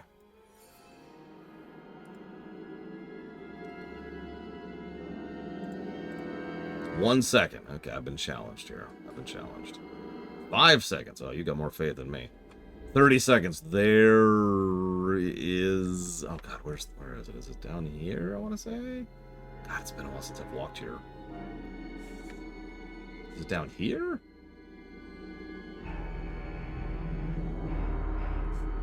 No, this is the dungeon. Where's the raid entrance?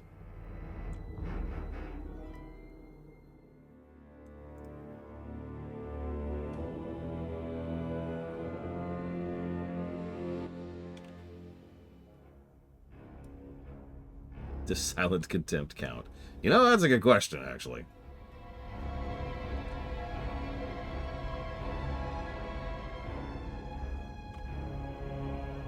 For real, where's the raid entrance? Oh, it's right over here. I see it. I forgot the new maps actually show stuff like that.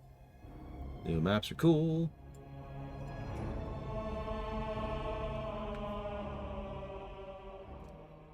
By the way, no insult intended, Uthor. I probably shouldn't have to say that, but this is the times we live in. I've come to a weird realization recently. I know this is going to sound very, very strange.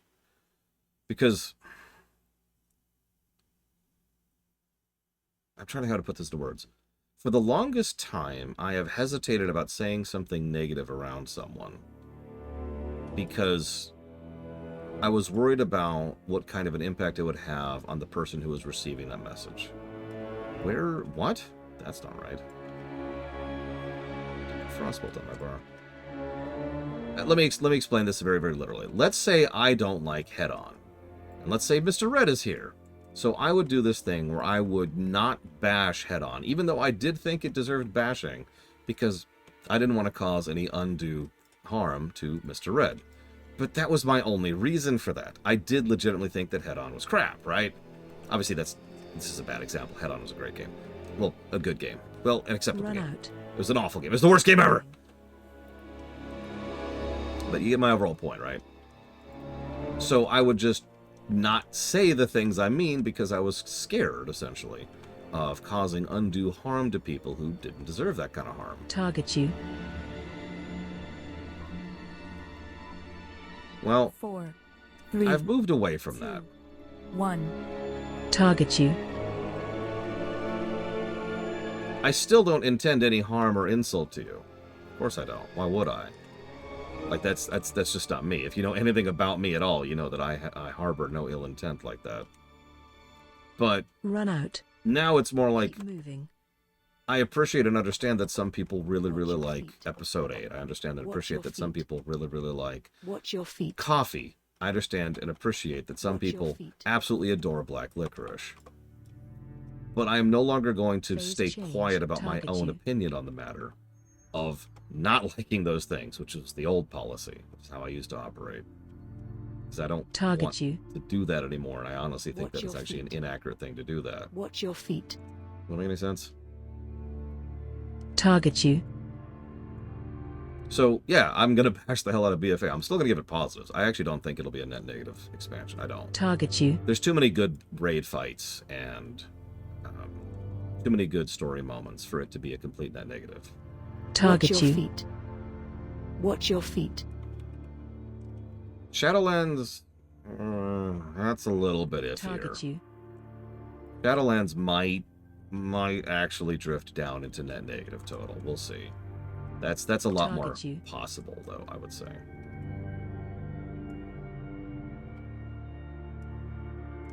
Listen, azerite Target is the you. most important thing anywhere. That's why we constantly refer to it as if it's coal. I'm dead serious. If you ever pay Target attention to you. how they treat azerite, it's just coal. Or oil, if you prefer. That's all it is. Target you. That's all it is.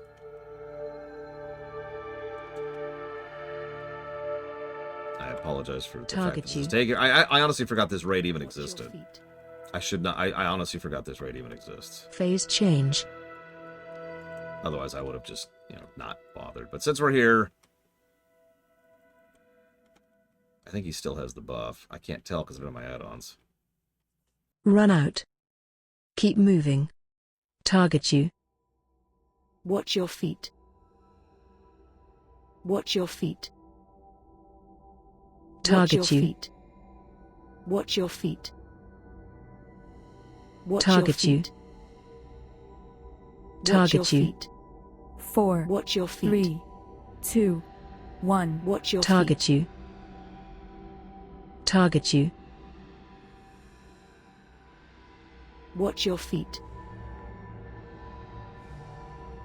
Anything new? Hey, several new things. Oh, that's right. I can get cosmetics across all characters now, which is one of the best freaking changes. Anyways, okay. Oh no, I've got to get to the mother fight, don't I? No, I've got to go. Okay, I'm going to give up on this because I forgot the mother fight even existed. God damn it, I just wanted to show off something. Something that would have taken me 5 seconds, but it's 2 raid bosses in. BFA fails at every level. I'm sorry. Like, even the most basic fundamental things, such as visual navigation and visual distinction, are things that BFA fails at. How many of you have done this raid? How many of you know a portion of this raid which looks like you're actually going to go off, like, a cliff? Rather than what it actually is, which is the path forward. I would love to demonstrate this for you, but I'd have to do another raid boss fight, and already I'm tired of being here, so we're just going to leave now. That's the kind of thing that BFA has. And I know what you're thinking. That's a small thing, Lore. Exactly. One of the things that Blizzard has always made one of their primary tenets is polish and attention to detail about those little things that you're not really supposed to notice, but if you do, they just add to things. They just make things better. That's what it's supposed to be. And there's a lot of examples I've given when we were talking about Pandaria just yesterday. I gave several examples of how they nailed aspects of polish that weren't necessary, but just made the experience of playing through Pandaria a little bit better. That wasn't here in BFA. And that's why I say it needed that extra polishing time. It needed that extra pass, which they probably didn't have because everything that was going on under the hood at the time. So, shrug. Moving on. I apologize for the derailment. I suck. I'm worthless. I wish I was dead. The ancient practice of blood magic had been quietly spreading through the swamps of Nazmir. The blood trolls worshipped the Loa Gahoon, unknowing that Gahoon was not a Loa at all. Why would you do that, book? Why would you do that? Why would you give that away in the sentence that introduces the character? So here's a normal individual, but this is no normal individual. Jesus Christ. That's literally a joke in Futurama. Millennia ago, the Titans had created G'huun while researching how to destroy the old gods. In their experiments, however, the Titans inadvertently created the very thing they had vowed to destroy. An experiment probing the old gods' hunger for corruption had yielded the very embodiment of that voracious appetite. Realizing the gravity of their miscalculation, the Titans sealed away G'huun in Uldir, but over countless centuries, G'huun had broken free 2 of the 3 wards, fouling the minds of those trolls living above its prison. They perceived it as a Loa, worshipped it as the blood god, and called themselves blood trolls. Many horrors were perpetrated by those following G'huun, and they dedicated their lives to pleasing and freeing it. Deathwing's cataclysm had ravaged Zandalar with earthquakes and monstrous tides, and these disasters only weakened G'huun's bonds and further emboldened the blood trolls. They began to assault the Blood Gate, a fortification separating Nazmir from the Zandalari capital, and I think it's actually visible. Not quite. You can kind of see it in the distance up there. Oh, for Christ's sake. But yeah, 5 people wrote this. And I don't think they were coordinating between each other.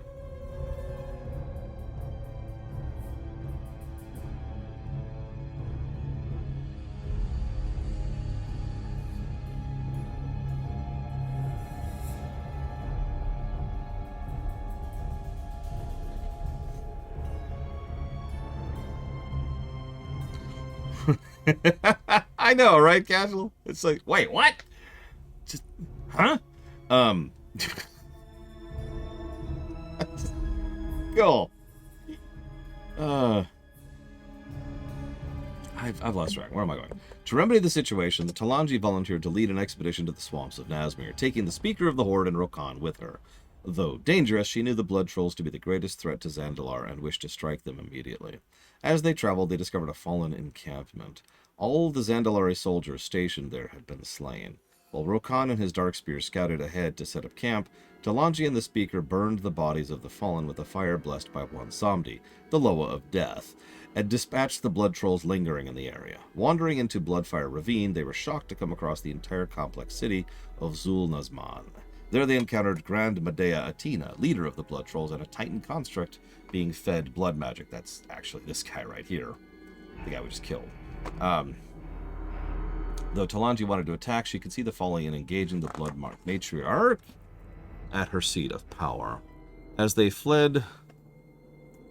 I hate to interrupt you, Master Man, but Goldie is quite literally right here. The writer's credits, right at the beginning. Now, how much she had involved, who knows? I have found a couple of individual sections which are very her, but, like, who knows, right? Anyways, as they fled back to camp, Talanji... Actually, if I can do a quick side note, it really irritates me when the writer's credits is like 7 people, because at that point it's like, who knows, right? Who knows who wrote what, why, or how? And if there's an issue, I don't know who to point the finger to there, because, it could entirely be that these were 5 talented writers, and the person who was supposed to be keeping them coordinated, who is, I have no idea in this case, is the one who wasn't doing their job. But I digress.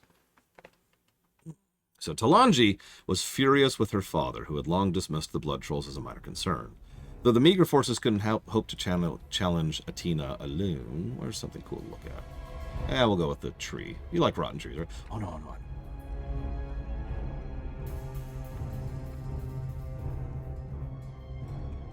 Thank God for that, Uthor.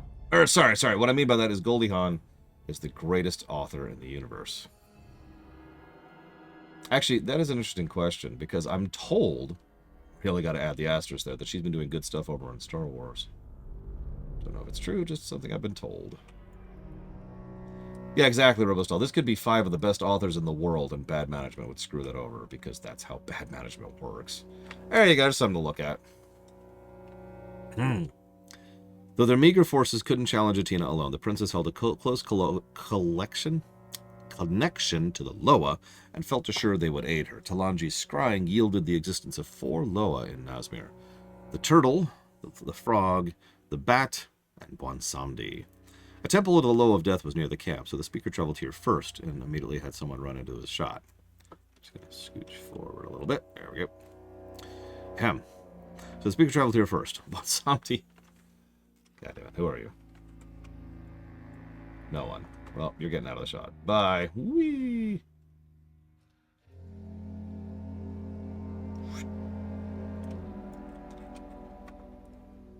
I actually liked Bonsamdi more in Shadowlands a little bit than BFA. I liked him in both, though. It's worth noting. A temple to Loa was near the camp, so they went there first. Many of them, Bonsamdi was well aware of the blood trolls and their worship of Gahun. Many of them had once been his own followers, so he struck a pact with the speaker to aid Talanji in exchange for delivering the souls of the blood trolls to their former patron. With one Loa on their side, albeit for a price, the speaker set out to fight Hirek, Torga, and Kragwa. But this proved challenging with the blood trolls controlling the region. Infiltrating their ranks to gather intelligence seemed the best course of action, and the speaker did just this. Behind enemy lines, they discovered that the Bat Loa, Hyreek, had been corrupted and now served Gahun. The Loa would need to fall or else continue to empower the enemy. With a heavy heart, they slew Hirek. The two Loa remained, and the speaker sought out Torga next. Torga was patronized by the Tortolan, a long-lived amphibious race that's kind of awesome. Have you ever noticed that the little side flavor races tend to be some of the best stuff in every expansion? Have you noticed that? That's a recurring trend. That's true in Dragonflight as well. The Tuskar are awesome in Dragonflight. Yeah, the Sethrak and the Tortolans in BFA. Yeah, then they're gone. The Grummels in Pandaria. They never mention the Grummels, not once in this book. Where were we? With Blanson. Tragically, in following the path of this pilgrimage, Princess Talanji and the speaker found only Torga's remains. He had been slaughtered and consumed by the blood trolls. With Bwansamdi's help, the speaker communed with the spirit of Torga, who revealed that the blood trolls were using the body to summon Jungo, herald of the blood god, and animate undead. After expelling the blood trolls from Torga's rest and felling the Naraki horror, Jungo, the speaker assisted the Tortolan in a final rite to put the Loa's spirit to rest. To their surprise, the ritual reincarnated the Loa, bringing healing to the Tortolan. As thanks for their help, the Tortolan escorted Talanji and her expedition to Gloom Hollow, home of Kragwa, the Frog Loa. In the escalating conflict, Kragwa had fared better than Torga, but his followers had not. The blood trolls had slaughtered all who worshipped him and were threatening to feed the weakened Loa to Gahun when Talanji and the speaker intervened. Empowering the Loa with a great offering and restoration of his totems, Kragwa granted the entourage his boon. Talanji's expedition had gained powerful allies, but even this could not counter the full might of the blood trolls. Rakan had requested additional Horde aid to secure the region, and they received it from a goblin strike force known as the Gob Squad, who overcame local Naga to provide enhanced weaponry to Talanji's effort. Another unexpected resource came from the activated Titan Keeper Hezrel, who revealed to Talanji and Horde the truth of Gahun's origins and the two seals on Gahun's prison, placed in both Nazmir and Vol'dun, had been broken. Sentence structure. The only remaining layer was in Zuldazar. That's why the blood trolls have been attacking the Blood Gate to conduct a ritual to break the final seal on the old god's containment. Rallying their collective forces at Zul'Nazan, Talanji and the Speaker of the Horde led their forces in the Battle of the Bloodfire Ravine, confronting Grand Mada Atina. The blood troll had nearly broken the final seal in her patron's prison when their speaker laid her low, but even as the Horde routed the remaining blood trolls, Titan Keeper Hezrel brought the champions to the ruins below the city, the Altar of Rot. Here, the leaking malice of Gahun lashed out at them, destroying the Titan Keeper. Gahun was still captive, but as the speakers reported back to the chieftain, Bane Bloodhoof, its bonds would not hold for long. Dun, dun, dun. With Nazmir temporarily settled, get out of this hellscape. Woo. What the? What the hell happened? Up! Into the air, preferably. More into the air than that. There you go. With the Nazmir settled, the Horde turned its attention to General Jakrazet. Jakrazet was a Sand Fury troll, the only one of his race to serve on the Zanchuli Council. He had accompanied the Prophet Zul to Pandaria, where he earned a renown as a master of martial strategy. He's so smart. You don't even know. Oh yeah, also the Volpera. BFA brought us the Volpera, although they have since escalated from being just the side fun race, but still. Boop. Listen, I don't know about you, but Dolly and Dot are my best friends. Though he was far from the most beloved member of the council, Talanji had held suspicions about his loyalty for some time, particularly as he exiled any of his detractors to die in the deserts of Vol'dun. Long ago, Vol'dun had been a lush jungle inhabited by trolls, as well as a serpentine race known as the Sathrak. They worshipped the Loa Sathralis, their beloved deity of snakes and serpents. Amidst the empire of Zul and the awakening of the Akir roughly 16,000 years ago, Sathralis had nobly died fighting the old god's greatest generals, Mithrax the Unraveler. Mithrax had broken the second seal that imprisoned Gahun, and the Sathrak feared Mithrax might one day return to finish this task and release the old god. The three most powerful Sathrak, Vorik, Korthik, and Silithus, had sealed Mithrax's remains away in the pyramid of Atul Aman. Each was entrusted with a keystone to the wards on the pyramid to ensure Mithrax would never rise. They then built a glorious temple to Sathralis, that's actually that thing over there. Glorious temple to Sathralis, which is somewhere on this, where was it? Believing she would soon be reborn to them. Cool. Millennia passed as their weight stretched on and the lush jungles of Vol'dun withered to the endless sands without her. Over time, some Sethrak, the devoted, continued to worship Thora, but others, calling themselves the Faithless, abandoned her. Leading these Faithless was the self-proclaimed Emperor Korthik, who now desired dominance over Zandalar. He only waited 16,000 years to do that, by the way. This is a plot hole for BFA, not the book. I was actually looking this up recently because I was checking something. Because a friend of mine had a question about this lore bit. And yeah, no, he's just like, all right, we did it. We stopped Mithrax.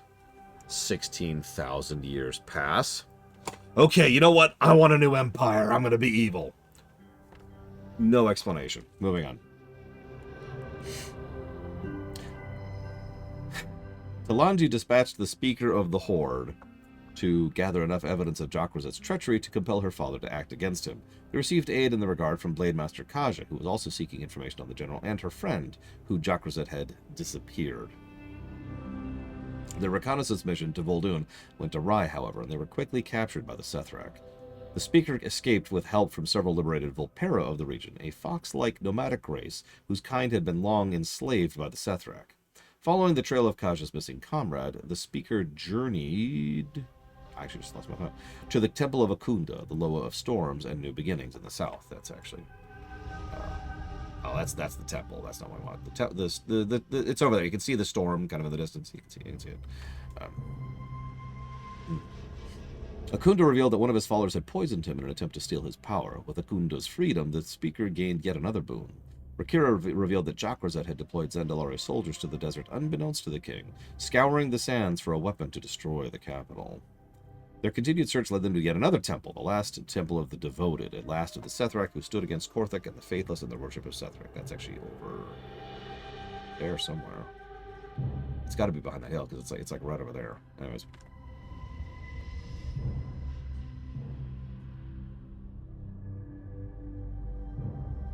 There they met Vorik, leader of the devoted, and one of the three Sethrak who had sealed Mithrax and Atulaman 16,000 years ago. Yes, I know they're made of stone. I don't care. He revealed that even now Korthik was seeking out Vorik's location to retrieve the remaining keystones that could break the barrier around Atulaman. Vorik held his keystone and that of the other leader, Silithus. Silithus had recently fallen in battle to Korthik, and Vorik bade the Speaker join him on a mission of vengeance. The Speaker agreed to join Vorik, while Rakira, Kaja, and the devoted remained behind to safeguard the keystones. Infiltrating Korthik's fortress would be no easy task, however. That's the fortress up there, once again. Fortunately, the rebel Volpera pledged their strength in return for freeing their kin from enslavement. Duh. Here the Speaker saw twin victories. Freeing the Volpera and destroying their oppressors would deprive the Faithless of an asset, but it would also create a powerful distraction, leaving Korthik vulnerable. Descending into the crafter of conquerors, the Speaker and the liberated Volpera armed the subjugated with a cache of weapons, enabling them to rain fury upon their oppressors. With the crater in chaos, Vorik and the Speaker made their way to Korthik's fortress. Confronting the Faithless leader in his seat of power was still a challenge, but Vorik and the Speaker succeeded in their mission. Unfortunately, with his final words, Korthik revealed a devastating truth. While Vorik and the Speaker were there, General Jakrazet had skirted their forces, defeating those guarding the remaining keystone to Atulaman. Rushing back to the sanctuary of the devoted, the Speaker found the keystones gone and their devoted allies slaughtered by Jakrazet. Kaja and Rakira were not among the slain, which could only mean they had evaded capture and pursued their quarry to Tulaban. Fortunately, Vorik knew of a secret entrance to the pyramid via the creeps below. There they found the ancient tomb gripped by void tendrils alongside Kaja and Rakira. Together they penetrated deeper into the complex, confronting Jokrazet before slaying trolls. His blood sacrifices to reawaken Mithrax. But his ritual required one final sacrifice, and Jokrazet was determined to make a sacrifice of the heroes. This was extremely stupid. The speaker, Vorik, Kaja, Rakira, engaged the corrupted general in combat, bringing him to but an inch of death. Yet as the speaker moved to strike the killing blow, Jokrazet leapt to his death, becoming Mithrax's final sacrifice. The horrible Cathroxy rose, and the speaker found themselves outmatched. Fleeing the temple, Vorik bade the speaker to follow him to another temple, the Temple of Sethralus, where the Snake Loa had been laid to rest. The time of her rebirth had long passed. Something was preventing her from returning. In entering her final resting place, Vorik was shocked to discover a group of Zandalari attempting to corrupt the Snake Loa into a Dark Loa that could destroy Vol'dun. Shattering the hex they placed on her heart and empowering her, Sethralus returned to her for her full might. But in her weakened state, she alone could not defeat Mithrax. The speaker would need to return to Zuldazar to inform the council of the dire threats now facing them on two fronts. The speaker returned to Zuldazar with these grave tidings, but this only further fractured the Zanchuli council. While the council squabbled, the capital was coming undone. King Rastakhan dispatched the seeker to set various matters up to rest about the city. The first order of business regarded one of Zul's renegade pupils, Viljamba, who was holed up with his followers, spouting dire prophecies and amassing resources. Dispatching these Jambani and all their wards and resources took time, but the speaker soon closed in on Viljamba himself. To the speaker's surprise, however, Viljamba was not a practitioner of blood magic or a fanatic of the void. He had prophesied that the crown of Zandalar would be betrayed and the empire doomed. His followers had simply prepared for this end. Still, at Zul's discretion, the speaker destroyed Viljamba, his Jambani, and their cache of resources. Such fanatical preaching could not be allowed to continue to destabilize the empire. It's terrible.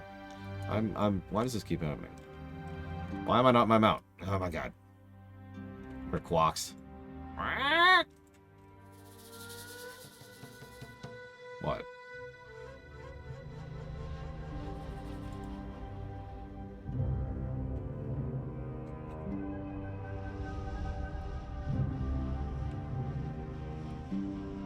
By the way, can I just say that I love the blue and gold of this particular combo? Look at that. That's sharp looking right there. The speaker next turned their attention to Yasma, another member of the Zanchuli Council, and spy mistress to the crown. Her spies had told her of blood magic being practiced in the sacred temple of Zanchul. In rooting out the temple's corruption, the speaker encountered Johnny, the Loa of discarded things, and also probably the best Loa ever, who warned them that Yasma was not so noble as she appeared to be. Their efforts led them to the apex of the temple, where blood magic cultists were resurrecting Dragada, a dire troll. Setting the temple right, the speaker learned of more Loa, Gong, Master of Shapes, and Paku, the Windmother, and took their own patron. They also learned of the Shadra, the Spider Loa, and Yasma's patron. Zul next directed the speaker to the harbor of Zandalar, where Jokrazet's abdication of his duties was on full display. Talanji had recently opened the port to all races to peddle their wares, but the merchants weren't being protected by the harbor's guards. With help from Zalanji, the Blade of the King, the speaker brought peace to the port, was disturbing the presence of cultists and blood magic at the harbor markets. That's a nice shot. Markets. Altogether, General Jokrazet had refused to patrol this place. Spy mistress Yasma did not discover the evil festering there, and Zul did not foresee any of these events. Zalani prepared a coded report for Rastakhan, but as this report being delivered to the king, an urgent dispatch came from Warport Rastari, now under siege by Mogu. The speaker and Talanji traveled to the Warport post-haste, only to find Warlord Cal, one of the top generals of the Thunder King, laying waste to the port. Clearing the docks of his terrible Stormbreakers and Subjugators, however, they learned the attack was merely a distraction amidst a larger scheme. After dispatching Warlord Cowl, the speaker returned with Zalani amid a coup attempt. As Rastakhan was handed the coded message of Zul, Yasma, and Jokrazet's treachery, spy mistress Yasma struck down the messenger. When Rastakhan ordered his guards to seize the traitor, Zul stabbed his king from behind. Rastakhan fell gravely wounded. The prophet spoke of a vision of the Zandalar Empire rising again, but this time would be fueled by blood. All would bow to Guhun. Zul's treachery cut deep. His coup had been years in the planning. Steps ahead of the crown, he had leaked the location of Zandalari troops to Grand Made Atena's blood trolls, and he had connected the Faithless and with General Jokrazet. Now all knew that he had pledged his fealty to both Cahoon and the old gods, and Zul instantly becomes a lot less interesting as a character the moment this happens. I'm not even joking. As he spoke, Zul became infused with void energy, readying to strike the killing blow against his king, but at the last moment the Loa Paku appeared and spirited Rastakhan away to safety. With help from the Loyalists and the Horde, Rastakhan's menders were able to heal his body, but his soul had already gone to Bwonsamdi. His patron Razan, the Loa of Kings, confronted the Loa to the death, and with some bargaining, Bwonsamdi agreed to release Rastakhan's soul. The king's survival did little to deter Zul from his quest for power. The prophet sent his followers to Razan's temple to drain the great Loa's power. Although Rastakhan and the Speaker of the Horde purged the temple of the heretics, the king realized he needed to get to Zul before further damage could be done. He would need help in accomplishing this task, though. Fortunately, Talanji and the Speaker had met with and done service for many of the Loa and Zandalar and knew where to find them. In the Garden of the Loa, the Speaker and their allies rescued Gonk and Paku from Yasma's traps, preventing them from being consumed by Zul, but they were too late for Shadra. By the time the Speaker tracked down the fallen Spire Mistress, she had already consumed the power of her patron Loa, Shadra. Please learn how to write. Please. Or maybe find an editor. A good editor would really fix all of this, I'm just saying. She stunned the Speaker and fled before anything else could be done. Still, the Horde, 3 Loa, and the Loyalists Rastakhan could muster would have to be enough. As time wore on, the Prophet would only further consolidate his power. Is it, actually, it's a question. Is there an editor?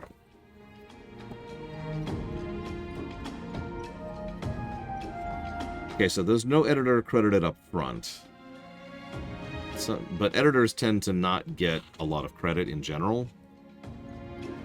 Hang on, what do we got here? Aha! There is one editor. One person edited this entire book. I'm so sorry. Chloe Ferbroni. You did not do your job properly, but at the same time, I'm not sure I blame you for that. Wow. By the way, I should mention that it's written by Matt Burns, Matt Forbeck, Marty Forbeck, Christy Golden, Raphael Ahad, Robert Brooks, Matt Burns, Sean Copeland, Steve Danos, or Christy Golden, I know there's some repetition here, Gavin Jurgens Fiery, William King, Mickey Nelson, Sarah Pine, Ryan Quinn, Andrew Robinson, Aaron Rosenberg, Madeline Rue, and Michael Stackpole. Those are the people credited as writers. One editor.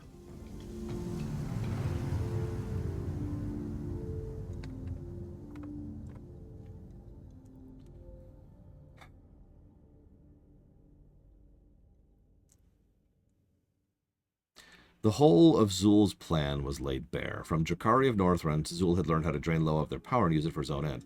From the Thunder King, he had learned how to awaken long-dead kings. Now he would journey to King's Rest, where all the kings of Zandalar were entombed, and awaken the first ruler of their empire, Dazar. After destroying all the allies and resources remaining in Zul's stronghold, Rastakhan and his forces rode to the ancient city of Atal Dazar, which is actually here somewhere. Should be like right over it, basically. I'm not sure where it's at. Hang on. Probably Huthor, but that sort of continues to make my overall point, doesn't it?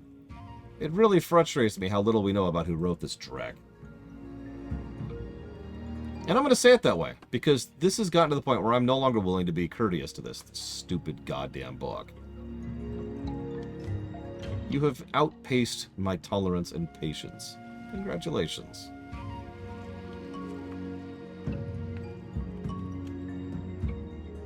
Like, honestly, that's kind of impressive, really. Anybody who knows me knows I am an extraordinarily patient and tolerant person.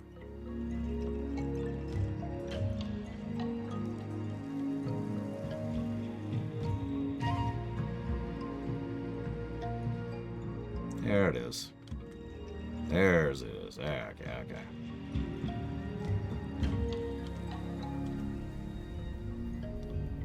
I don't know if this was rushed. Like, they announced this forever ago, you know? I don't know. It's weird. Oh my god, really, Huthor? I feel so bad for that poor woman. I really do. That is not a job I would want, and I'm a good editor. Oh, man. When the group encountered Zul and Yasma in the golden city of Dazar'alor, the prophet ensnared Razan, the Loa of Kings, in a blood magic ritual. As Rastakhan, his Zandalari, and the speaker watched in horror, Razan was destroyed, then raised as an undead terror. The Great Loa was no more, and the group was forced to defeat what he had become. After slaying the Dark Loa, the heroes exacted their revenge on Yasma, the fallen spy mistress and high priestess who consumed her own patron. With her dying breath, she laughed, believing Zul would end the heroes yet. Rastakhan bade the speaker continue onward into the depths of King's Rest, while he tended to urgent matters. Without Razan, the king had lost much of the strength the Loa had granted him. He needed to choose a new patron, one with the power to defeat his many enemies. The answer came to him: Bwonsamdi, the Loa from which no troll could escape, even Zul. Desperate for his aids, Rastakhan bonded his entire bloodline to Bwonsamdi to serve the Loa in life and death. One of the dumbest things he'd ever done. Actually, I've read all of them so far, Huthor. Varying quality. I liked the goblin one. The speaker and Talanji knew none of this. They had ventured ahead, where Zul's corrupt magic had led to Zobe sending a sub in. Downing the temple's many defenses, the speaker encountered the newly risen king and ultimately put his spirit to rest. The heroes did not find Zul among the bones in King's Rest, however. The prophets had already set his sights on a bigger prize: Zandalar, now largely undefended against his empowered blood magic allies. And of course, that's here somewhere. God, it's way on there. It's down there. There's Dazar'alor. Right down there. Yeah. Thank you, Zobe, as always. Much appreciate. If you know what you want to put them towards, up to 3 things, please let me know.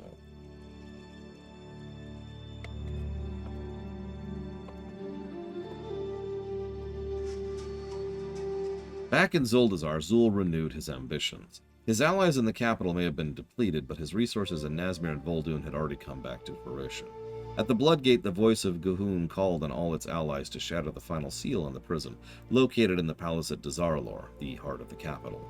The speaker mounted a devil sars, crushing hundreds of invaders before they even reached the city. They were joined in their efforts by the Loa they had saved along the way: Kragwa the Terrible, Paku the Wind Mother. But along the western border, yet another threat was approaching: an army of faithless Sethrak and other horrors risen from the desert.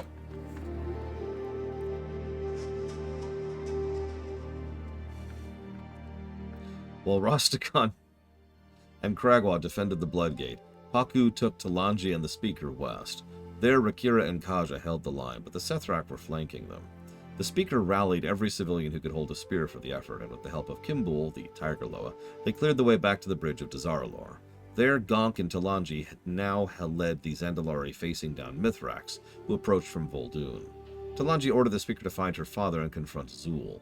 She would hold off the Cathraxi for as long as she could. The speaker found Rastakhan before the pyramid with Bwonsamdi, who had raised an army of spirit warriors for his king from those who had fallen. However, even with all this progress, the fate of the city seemed to be decided. Zul further empowered Mithrax, who rose to monstrous proportions, towering over the city. As Rastakhan watched the Old One's general advance towards the pyramid and the final seal, the king cried out for Brazandi, demanding the Loa grant him his full power. Bwonsamdi kept his bargain and, fused with the might of the Death Loa, Rastakhan was able to slay Zul. But it was too late. Mithrax shattered the final seal on G'huun's prison. The battle had been won, but the Blood God was now free. And I will put that towards the FF audits. And nothing else except for Dealer's Choice. Dealer's Choice. Dealer's Choice as far as the eye can see.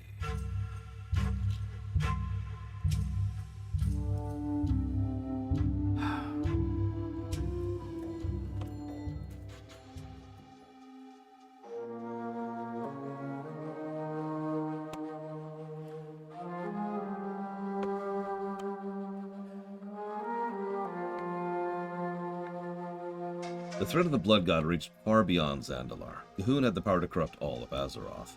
Early in the war, Bronzebeard and a group of powerful Alliance champions had traveled to Nazmir in hopes of recruiting the Blood Trolls. Though they had failed in this mission, they had remained at the Alliance outpost of Fort Victory.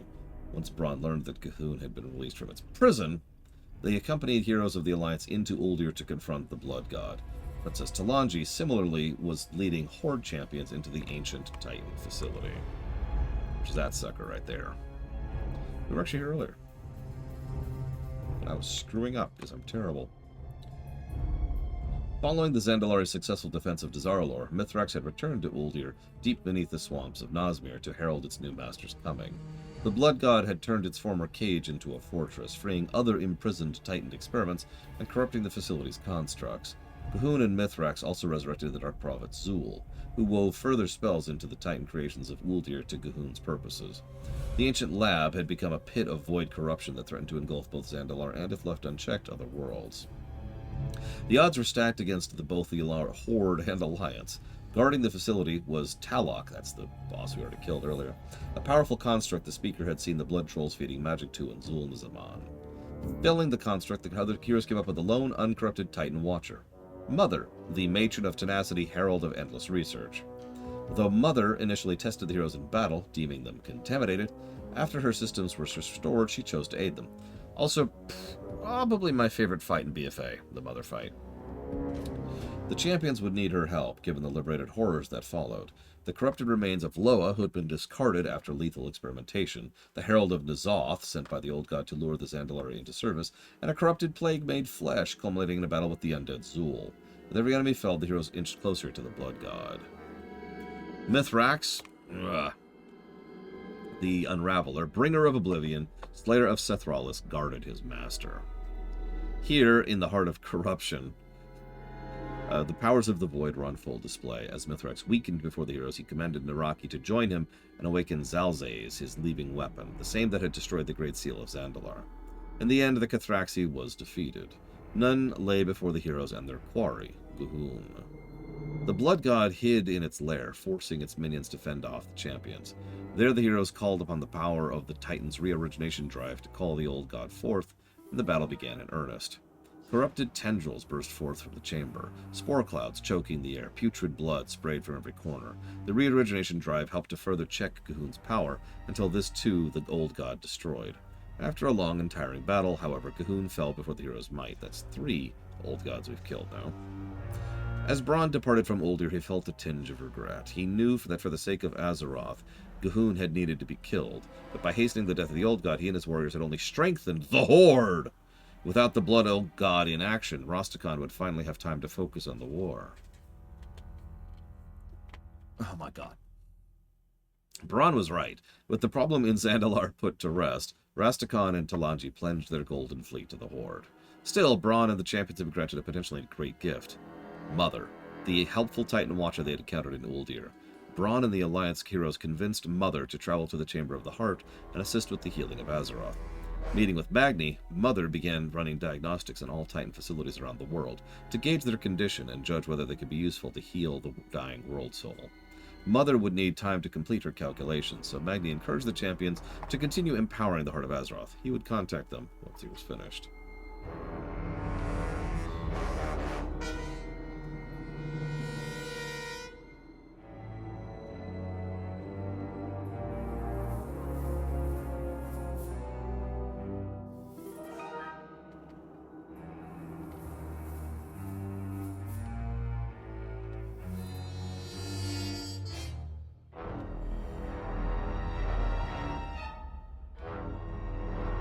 Sorry. Well, now we were just there.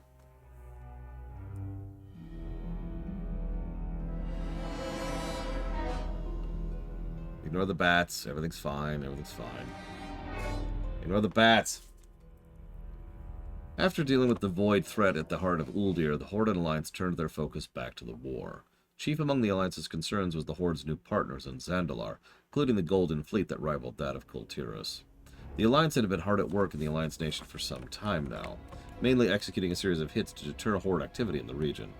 At Spy Master Matthias Shaw's direction, they had ventured to Vol'dun to assassinate High Examiner Arlethal Sunwatcher, head of the Reliquary, the Horde's archaeological effort.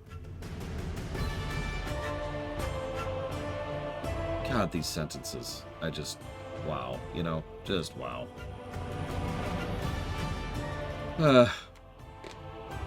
Their success led them to Ranger Capital Ariel, one of Sylvanas' most trusted Dark Rangers. This effort sabotaged the efforts she was leading in Nazmir. I'm gonna let it go. I'm letting it go. Negative to editing. Lots of negatives to editing. In pursuit of the trade prince Galux, they were unable to overcome the goblin leader, but with the help of Chandra's Feathermoon, they located and executed Bloodlord Drevin, who had claimed many Alliance lives in the war prior to it. Closer to home, they had also successfully fended off Horde attacks on one of the sea gates of Borealis. Beyond these efforts, the Alliance saw another larger chance to strike. With the Kul Tiras fleet now at the Alliance's disposal, Spymaster Matthias Shaw came up with a plan to take the Zandalari capital of Dazar'alor in one fell swoop. Preparations began immediately and would include at least 2 desperate missions into the heart of Zuldazar itself. First took advantage of the chaos the Alliance had sown with their assassinations. Targeting the Golden Fleet and the harbor defenses, the Alliance planted remote detonation explosives. Though they would wait for the opportune moment to set off the bombs, they would immediately decimate the naval prowess of the Horde's new ally. One final matter remained, the Abyssal Scepter. The Horde had taken it from the Stormsong monastery in Kul Tiras, but the Alliance required it to cover their fleet movements. Shaw, Flynn, Fairwind, and the Alliance champion infiltrated the Zandalari treasury, where the scepter was being kept, and replaced it with a decoy. With this, all the pieces for a strike on Zandalar were in place. Enough ships to stay behind in Kul Tiras to provide a strong defense, while the bulk of the fleet would sail for Nazmir, where the Alliance already had a stronghold. Landing in the far reach, Jaina, Shaw, and the Alliance champions led their forces to Zalamar to take the area from the remaining blood trolls. With the area secure, they used the Abyssal Scepter to create a dense fog that blanketed the area. Under this cover, they spread their decoy forces thin to surprise the Zandalari stationed in Nazmir. While Jaina, Shaw, and the bulk of their forces returned to the Kul Tiras fleet, the decoy Alliance force pushed all the way to the Bloodgate, forcing the Zandalari to react. From the sea, the word reached Nathanos Blightcaller of the Alliance's incursion. He dispatched Horde champions to deliver these tidings to King Rastakhan. In Dazar'alor, the heart of the capital. I know what Dazar'alor is, oh my god.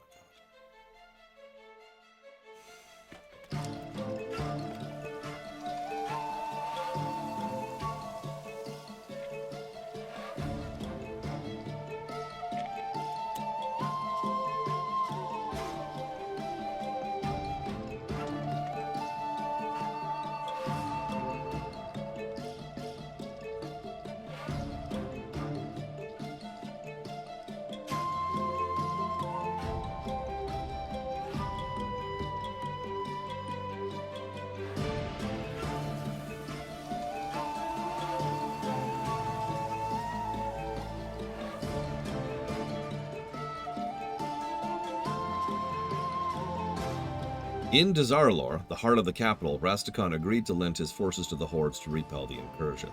Princess Talanji bade the champions to disseminate the crown's orders, mobilize the Golden Fleet, and repel the invaders from Nazmir. At first, their efforts seemed successful. The combined Horde Zandalari forces repelled the Alliance from the Bloodgate and pushed them into the swamps, retaking their territory and reuniting with their injured allies, including the Gob Squad. But just as Princess Talanji and her forces had found the source of the dense fog, the Abyssal Scepter, she realized they'd all been tricked. Their absence had provided the window for the Kul Tiras ships to set sail straight into the capital. Executed to the letter, the Spymaster's plan worked perfectly. Even better, Gelban Mekatork himself, High Tinker and leader of the Nomergon, and arguably the Alliance's foremost weapons expert, had used his inventions to map out coordinates for the point of assault. This combined with the earlier infiltration of Zuldazar to plant bombs at the Zandalari ships put the Alliance in an extremely favorable position. As Jaina, now Lord Admiral of Kul Tiras, I know that! You did an entire frickin' story arc in this book talking about that.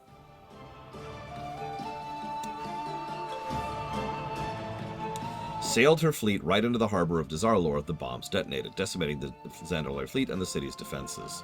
The Alliance's assault went almost uncontested, and they successfully fought their way to the steps of the royal palace.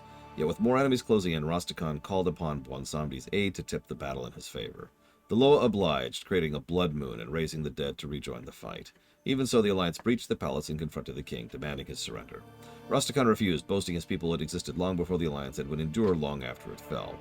He once again called upon the Loa Bwansamdi to grant him power. Bwansamdi did so, but this new power made Rastakhan a mighty foe. Yeah? Why is that a but?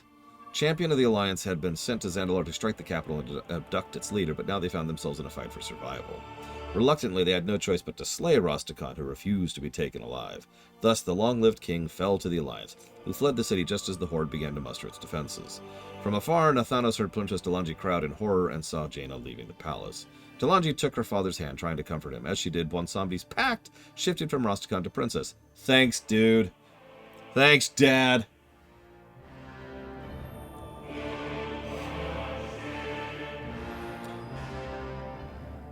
The king used his last breath to apologize to his daughter for what would happen. Talanji did not know of the deal her father had struck, of how his every descendant, beginning with Talanji, would be bound to the Loa of Death. With her next breath, she commanded the Horde forces to bring back her father's killer. Racing to the docks, Nathanos and his forces put Jaina on the defensive, while Mechatork, though injured in the opening moments of the battle, engaged the goblin leader Jaster Gallywix. Jaina was badly wounded, but ultimately able to escape with Mechatork. Although the Horde pursued them, the Golden Fleet was devastated and unable to pursue Kul Tiran ships already in the water. The day was lost. The Alliance had successfully struck at the Horde's newest allies. Woo! Many heroes, Alliance and Horde alike, lost their lives in the fighting. Though he defeated Gallywix and his Gmod mech suit, High Tinker Gelbin Mechatork was critically wounded in the fight, and only escaped with the help of an escape pod, which placed him in suspended animation. None knew how to wake him, and the ingenious device confounded priests and mages alike. Even so, for the Alliance, this battle had been an extremely successful military endeavor. Shaw predicted victory in a few weeks, but his king was not so certain. The goal had been to drive a wedge between the Horde and the Zandalari by capturing Rastakhan, but he feared Rastakan's death would only strengthen their bond. He had a really strong Loa backing him, Robostal. And he did. Razan was a big fish, Loa-wise. In the aftermath of the battle, the surviving citizens of Dazar'alor held a funeral to commemorate their fallen king. Sylvanas and the other leaders of the Horde traveled across Azeroth to pay their respects. During the funeral, Nathanos reported the Horde's latest intelligence. The Alliance was tightening their grasp at every front. Bane even attempted to reason with the Warchief, saying they should open negotiations with the Alliance. Talanji asked Sylvanas if she planned on turning her back on Zandalar now that the Golden Fleet was scattered. The Warchief hardened. The Horde did not abandon its allies, and it did not open negotiations with the faction who had just slain one of its leaders. She demanded both victory for the Horde and revenge for Zandalar's king. Of course, beneath her demeanor, she knew a peace would not serve the jailer's goals, nor would it help him break bonds and remake the Engine of Death, as he had promised her. Sylvanas had to ensure the bloodshed of the Fourth War continued. Oh, my back. To this end, she had yet another cruel plan in mind, to strike at the heart of Proudmoore family where they were most vulnerable. She invited Bane and the Horde's greatest champions to meet her aboard the Banshee's whale. There, the Warchief revealed her secret weapon, the body of Jaina's older brother, Derek Proudmoore, whom the Horde's champions had discovered while diving for Kul Tiran bodies to resurrect their forsake, I know this, you've already told me this. Sylvanas told the Tauren leader Derek had died in the Second War, and had been a hero to the Alliance and the Kul Tirans. His family would want to recover him, but the Banshee Queen planned to manipulate Derek's mind, so he would butcher them in their sleep. Before Bane's horrified gaze, Sylvanas Valkyrie reanimated and tortured the corpse, which screamed in agony. Like Varrock, Bane believed in loyalty and honor, and this act was too much for him to bear.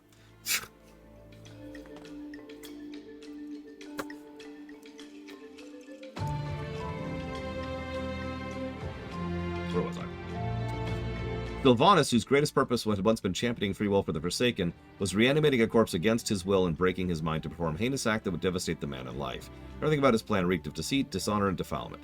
Bane intended to stop it, no matter the cost. But not now. Now, he's kind of tired. It's been a long day. He wants to take a nap. It's just cool. In Kul Tiras, Jaina Proudmoore was now her nation's Lord Admiral. Wait, which genocide, Mr. Ed? Because remember, she's done 2 by now. She'd already directed her fleet to aid the Alliance in battle, but now she readied to pledge Kul Tiras officially to the Alliance. She bade her champions help as she commissioned a ship for King Anduin, a gesture to symbolize and cement their bond. With this gift and their successful strike in Dazar'alor, Kul Tiras joined the Alliance. Woo-hoo! Across the Great Sea, following Talanji's funeral, the Horde heroes and faction leaders witnessed the ascension of Talanji as Zandalar's new queen. The coronation would not proceed as smoothly as the funeral had. Those who opposed Talanji had been incited into citing the populace from the shadows, and now many openly and vocally protested her coronation. Riots broke out in the Zocalo, and the would-be queen herself was attacked. Fortunately, the Horde stepped in to quell the violence and restore peace to the proceedings. Before she could be crowned, Talanji had to pass the scrutiny of the 4 powerful Loa, Kragwa, Gonk, Paku, and Bwansamdi. The Loa of Death stood in for Razan, the Loa of Kings, whose place Bwansamdi had taken as a direct result of Rastakhan's bargain. This unsettled Talanji, who never trusted the Loa, and whose presence there reminded her of her father's betrayal. True to his nature, he offered her a deal. He would release her from the bond of servitude that her father had placed on his entire bloodline. All he wanted in exchange was Warchief Sylvanas' head. Interesting development, one of the more interesting tidbits of this little story arc. Although taken by surprise, Talanji immediately rejected the proposal. The Horde had aided her as promised. Betraying its warchief would be an honorless act. I wouldn't call her warchief. The Low of Death thought this was a great shame, but he gave her his blessing. Newly crowned, Talanji appeared before her people, and in her speech freely admitted to her own inexperience. She asked the people of Zandalar to stand behind her as she learned from them and from her advisors, and her ascension was welcomed with rapturous applause. Hopefully her advisors will not all be, like to a single individual, 100% followers of a frickin' old god this time. Talanji's first act as queen was to demand an appearance in the royal court from the Horde war chief herself. But somebody's offer had heightened her suspicions of Sylvanas, and she could not help but wonder why he'd be willing to lose the service of an entire bloodline simply to see Sylvanas dead. The war chief was annoyed, but she obliged. Talanji knew well that the Horde had great need of Zandalari forces, beleaguered though they were. She agreed to lend aid, providing she and Sylvanas stood together as equals. Sylvanas had not expected this. Talanji reminded the war chief that she was queen of Zandalar and would kneel to no one. Sylvanas acquiesced. In the end, she sought such things would matter little. Meanwhile, we're just bouncing all over the place, aren't we? Are we going? Okay, hang on. Tyrande Whisperwind had waited long enough for help from the Alliance while her people battled Horde at the foot of the world tree they burned. She sent 3 representatives, including her adoptive daughter, Chandra's Feathermoon, who's probably, like... Chandra's has been in several expansions. And in Warcraft 3, but, like... Is it just me, or was she never actually good until Dragonflight? Just, I don't know, random thoughts. Don't mind me, don't mind me. Chandris was sent to petition Anduin Rin for aid. The young king, who had been privy to much of the original disaster unfolding, was deeply sympathetic. The Alliance had declared war because of Teldrassil's burning and the tremendous loss of lives, but they were fighting on several fronts now and very near to victory. Sending troops dedicated to recovering and then defending land meant fewer troops actively engaging in the fighting at Zandalar and Arathi. Oh, I'm here. Okay. I can work with that. Why am I... Oh my god. Mounts. Mounts! Whatever. We'll be on a chicken. You can't even see it. I just realized. I'm on a chocobo right now. That's why.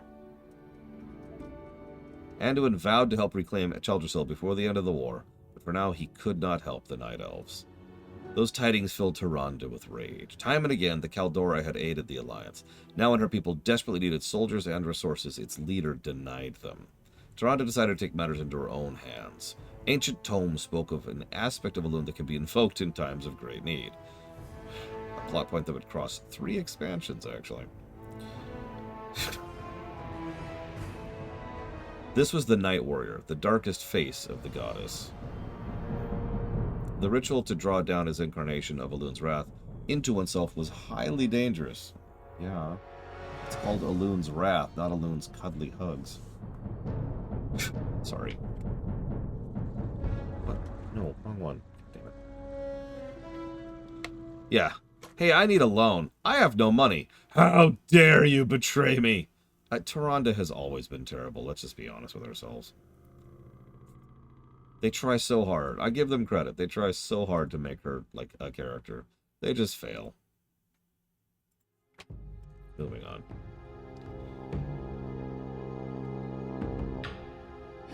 The ritual was very dangerous. Tyrande would not see these risks. She sought only justice, for her people, and vengeance, there you go, upon Sylvanas Windrunner. In her quest to gather what was required for the rite, she was trailed by Maiev, Shadowsong, Chandris, and a champion of the Alliance, who tracked her to Bashalaran just in time to witness the dark ritual.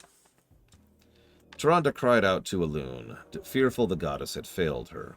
Elune had allowed so many of her people to die a terrible death. She demanded the goddess grant her the power of the Night Warrior, else forever lose her high priestess. Elune heard her child and bestowed her the power of her rage. Amid her transformation, her followers were set upon by a contingent of the Horde. When Tyrande rose, she struck down every warrior with ease. Tyrande had become a Mary Sue. Sorry. That's not actually quite true.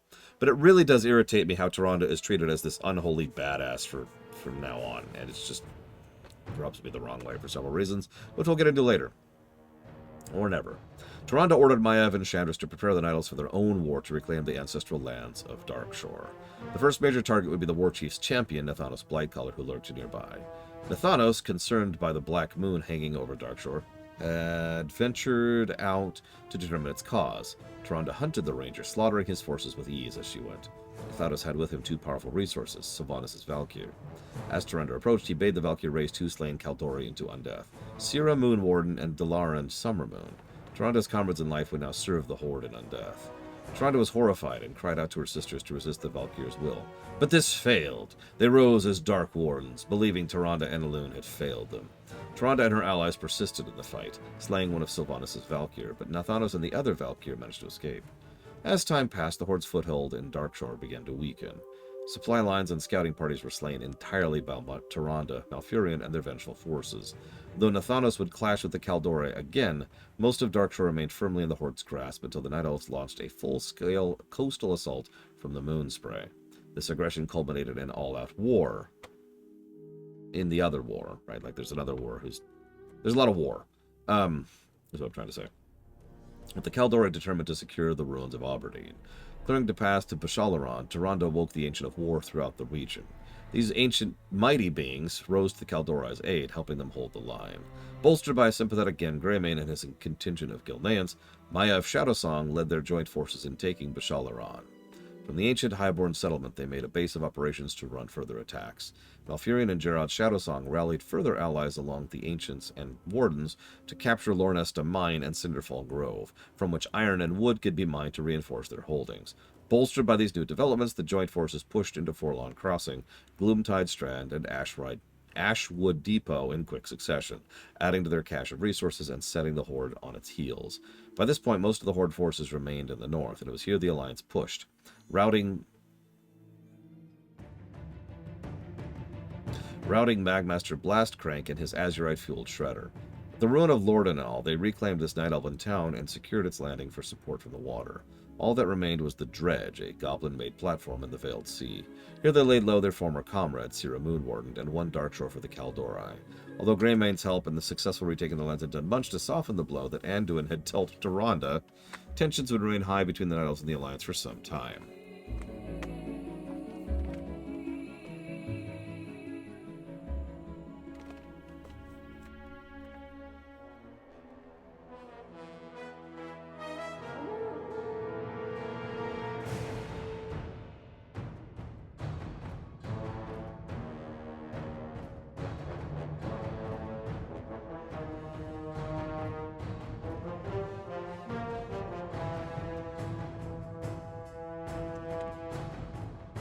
This is draining. Do you mind if I admit that? Is that cool? Can I admit that?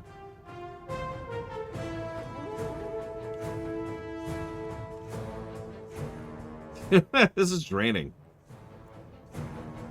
I am sorry that it is absolutely probably coming out of my talking, my thing, because I'm running out, you know.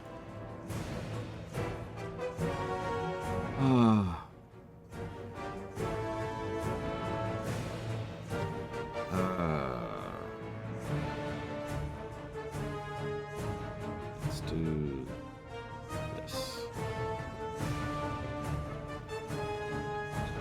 Bane Bloodhoof had been horrified by Sylvanas' raising of Jaina's brother from death. Yeah! And he was not alone. Thomas Zelling, the newly forsaken Tide Sage who'd helped the Horde, find Derek Proudmore was similarly appalled by the fate Sylvanas had foisted upon him. He, Bane, and the Horde champion rescued Derek before Sylvanas had a chance to break his mind, and secretly brought him to Jaina. The former Archmage was at first horrified, then convinced the gesture was either a cruel trick or a trap. Derek spoke, saying that had indeed been Sylvanas' plan, were it not for Bane risking himself to save Derek. Jaina was grateful, if also confused as to why Bane had done so. After all, Bane had done absolutely nothing to protest against two separate genocides! Bane had long sensed there was something wrong with the Horde. Really? Is there a disturbance in the Force, Bane? Tell me true. He could not understand why they and the Alliance were at war with each other when their greatest threat still lay in Silithus, where the sword of Sargeras still wounded the dying Earth Mother. Why did this put me here? No. Yeah, what sword? What are you talking about? What are you talking about? Horde versus Alliance. Back to basics. Let's do it. Yeah!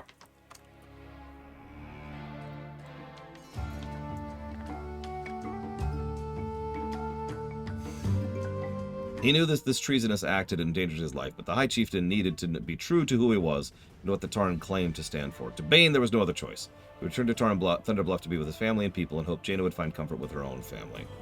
Bane and his allies returned to Thunder Bluff. They had been careful, but Sylvanas was aware of his actions. Thanks to her loyalists, the simp crowd. She would remember Bane's treachery and bide her time.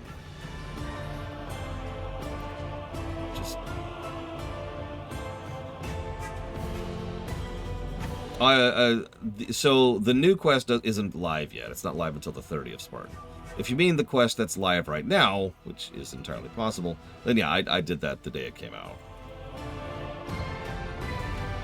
Throughout the Fourth War, Queen Azshara and her Naga had become a mounting threat. She had meddled in the affairs of Stormsong Valley, corrupting its tide sages. Her Naga had also set upon the Gob Squad reinforcements deployed to Nazmir. She also was trying to find her freaking mount. There she goes. She found her mount, which is exactly what she wanted. But now I'm afraid she's running into the terrain, which is not what she wanted. So now she's going to have to renegotiate the terrain to get into a place where she can see what she's doing. Oh my god! Ah, get out of my way! There, that's a nice shot.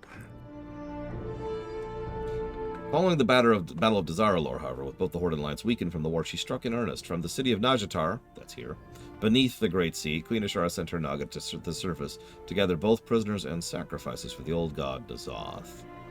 They assaulted settlements along the coastlines of both Kul Tiras and Zandalar, snatching their quarry and then fleeing before the island's defenders had a chance to attack.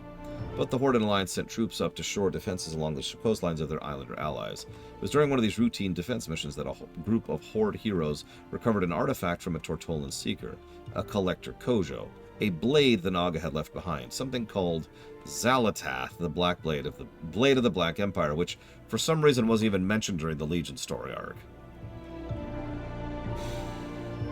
It contained immense void energy and whispered to those who held it. Most recently, a high priest had wielded Xal'atath against the Burning Legion. Yeah, actually! Draining much of its power to purge the corruption spread by the Sword of Sargeras. It had vanished for a time. How? Reappearing in the hands of Naga, and now the Horde's champion. Seriously, how? I still have my Xal'atath. Xal'atath told them the Naga were creating a storm so powerful it could scour all the continents of all life. Luckily, the blade knew how to prevent it. Leading the Horde champion behind the enemy lines to Drustvar, the champion located the first of these artifacts, the Void Stone. After slaying the one who wielded the stone, Xal'atath shocked the adventurer by possessing the High Elf's body. Now corporeal, Xal'atath helped the champion locate the other two artifacts, the Trident of the Deep Ocean and the Tempest Collar. She bade the champion meet her in the Crucible of Storms, where these artifacts could be used to stop the Naga. But as the hero set foot into the Crucible, Xal'atath betrayed the Horde. No! More shock. Instead of using the power they had gathered to thwart Azshara, Xal'atath instead bargained with N'Zoth, the artifacts and the hero in exchange for her freedom. The old god eagerly granted her desire and turned its great eye on the champion. N'Zoth placed a terrible curse on the champion, tendrils digging deep into their mind. The world around them transformed into hundreds of eyes, watching the hero's every move. In desperation, they sought a cure and were able to lift the curse, but something yet troubled them. The dagger that had once imprisoned Xal'atath yet remained in the Crucible of Storms. Returning there, the champion slaughtered the remaining darkness, corrupting the region, culminating in a battle against Unat, harbinger of the void. With these foes defeated, the Horde champion returned to Sylvanas, warchief with the dagger. Holding the fabled weapon in her hand, Sylvanas acknowledged it as a gift to the Horde, a lamp to light their path to victory. The old gods were not only the only threat working their machinations in Kul Tiras. First, we have to do a weird side quest. I'm not even going to go there, I don't even care. Not far from the Crucible of Storms on the Isle off of Boralis, an ancient vault had opened. This vault once belonged to the Titan Keeper, Memoron. Memoron, who had once collected various Titan marvels and technology within, and sometime later the king of Nomergon and some of his subjects set out to find this mythical vault, were never heard from again. In truth, they had excavated Memoron's fantastical technology and created the highly technological city of Mechagon. As they aged, they replaced their failing organs with mechanical wonders from Memoron's vault, reversing the old god's curse of flesh and becoming mechanomes. Hundreds of years later, Curvo Cogpipe, a gnome traveler seeking to extend his life, was able to locate Mechagon. The king welcomed him and promising him his desire for everlasting vitality would be fulfilled, but not all the denizens of Mechagon shared the king's enthusiasm. How long is this section? Okay, it's not that long. Just Hang on. I've got an idea. I've got an idea.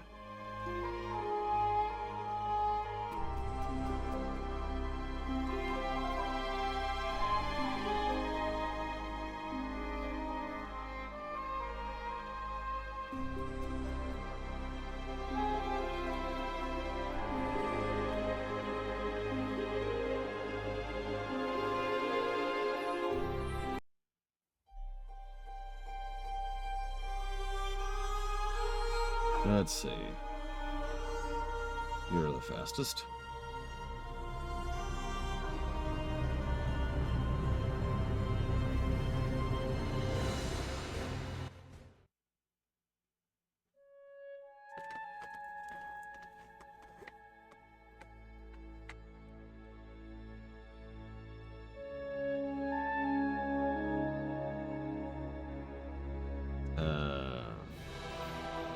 Whatever, let's just do this.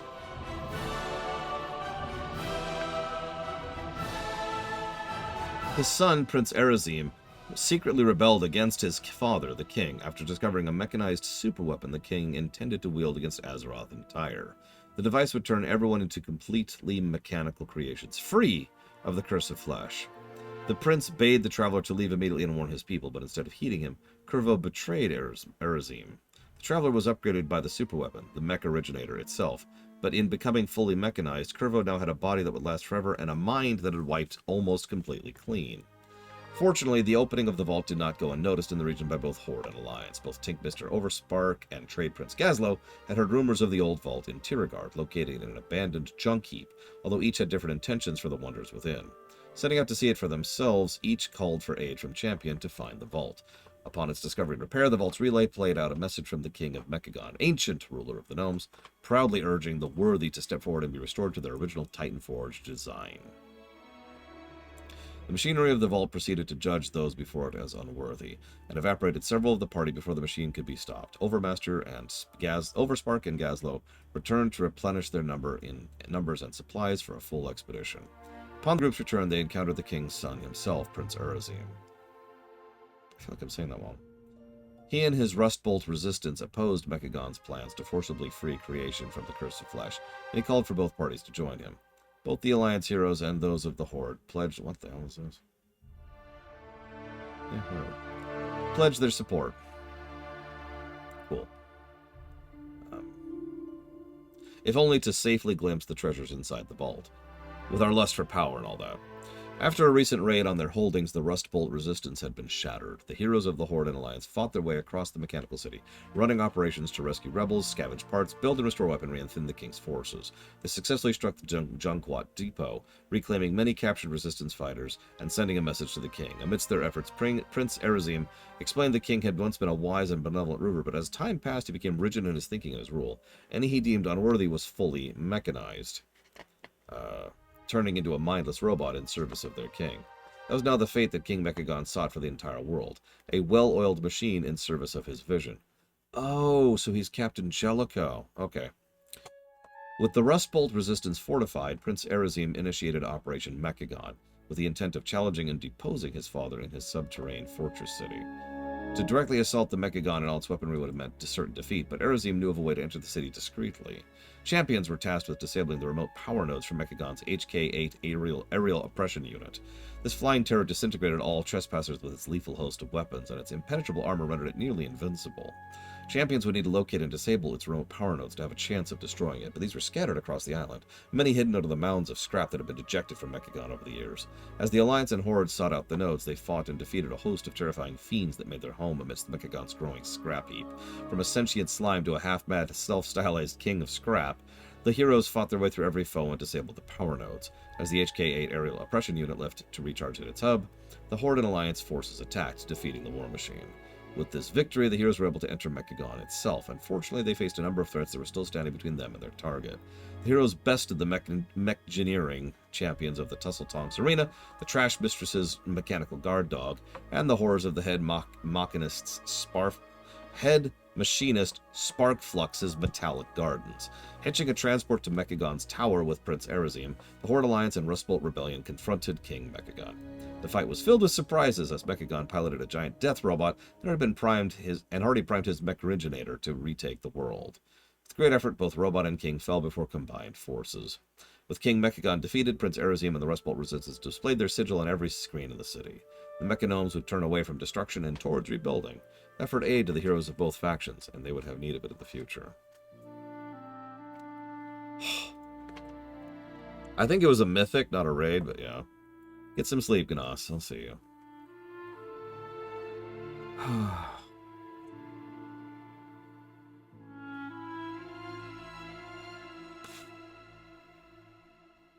With Sylvanas' horde crumbling at every turn, the Alliance had kept careful watch of them, eager to deliver the final blow that would end the war. When word reached Shah that several Horde ships had been spotted sailing out of Zul'Dazar with the legendary dagger Xal'atath, the Alliance seized its chance. They could not know they were sailing a powerful fleet into a trap thousands of years into the making. 10,000 years ago.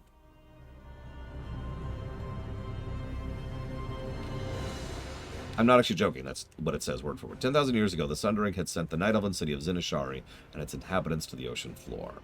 As the Night Elves had been remade into Naga... the city and the palace were transformed as well, but Queen Azshara's ambitions had changed little. While the Horde and Alliance did battle across Azeroth, Azshara dispatched her Naga to the tomb of Sargeras, relatively undefended since the Legion's defeat. There she stole a prize she had long sought, the Tidestone of Golganath, which I guess we just left lying around in there? I don't know. With the power of this Pillar of Creation, which again, we just left lying around in there. Why? Just... Again, that's actually from the game, not the book. It barely did, Spokov. It was just... see, Zavarok was not like, hang on. Let's not massacre people. I lost my place. With the power of the Pillar of Creation, Azshara pushed back the sea, revealing her sunken city. As with the Alliance and the Horde fleets overhead, their ships were ensnared in Azshara's trap, tumbling to the sea floor. Although the Horde had dispatched a minimal force, they had still lost many soldiers beside their ships. By comparison, however, the Alliance had dispatched 3 forward, the whole Horde forces had suffered catastrophic losses. Led by Jaina Proudmoore and Lorthamar Theron, the Alliance and Horde awoke on the seafloor to find many of their allies dead, and still others taken captive for the Naga's dark rituals. Yeah, whatever. Through the Champion's efforts, however, Azshara's forces soon began to retreat. Facing less resistance, the Alliance and Horus carved out swaths of Nazjatar to defend, pressing towards the city proper and Azshara's Eternal Palace, which is actually visible over there in the distance. You can see it against that thing. Hi, okay. I'm glad you like my YouTube videos. I'm not sure why, but I appreciate it. Thank you. Cresting the ridge, however, when they were shocked to discover a full army of Naga and Lady Priscilla Ashvane, who's back. Dun, dun, dun, dun. Priscilla had been imprisoned after her failed coup on Borealis, but amid the war, Sylvanas had ordered her champions to liberate her. Yeah, we know. Realizing they were outmatched, Jaina and Lorthamar ordered their respective forces to avoid the army, and in so doing, each met with potential allies, the amphibious races known as the Uncoan and the Gilblins. Excuse me, they're actually called Gil Goblins. I prefer Gilblins. As they continued deeper into Nazjatar, Queen Azshara reappeared, taunting the heroes. In the distance, they could glimpse the ancient city and wondered why the Queen was holding them here and when she had the ability to simply drown them. Although this answer eluded them, they soon discovered the Tidestone, protected by one of Azshara's most powerful lieutenants, Lady Zaressa. The Horde and the Alliance would need to break into her palace and defeat her forces to retreat it. With help from newfound allies and one of the worst quest arcs in the entire game, which will be at least 6 negatives to gameplay, both factions successfully scouted Azshara's stronghold and learned that, thanks to Priscilla Ashvane, the Naga wielded powerful azurite weapons. Cool. The champions tracked down the cache of weaponry while attempting to destroy it. Lady Ashvane herself appeared at the head of a contingent of Naga. As the battle turned against Priscilla and her forces, she pleaded for aid from Azshara, reminding the Queen that they had made a deal. Azshara responded by teleporting Priscilla away. With the Naga deprived of their azurite, they would be faster to fall, but the Horde and Alliance were still vastly outmatched. They managed to retrieve an ancient weapon from the depths, the Javelin of Suramar, a powerful projectile that could pierce any barrier, but even this power could not stand alone. Reluctantly, Jaina and Gengrey made a creed to a temporary truce with Lorthamar and Thalyssra. They would work together to infiltrate the tidal conflicts where the Tidestone lay, protected by Azshara's spell and empowered champion, Lady Thalyssra.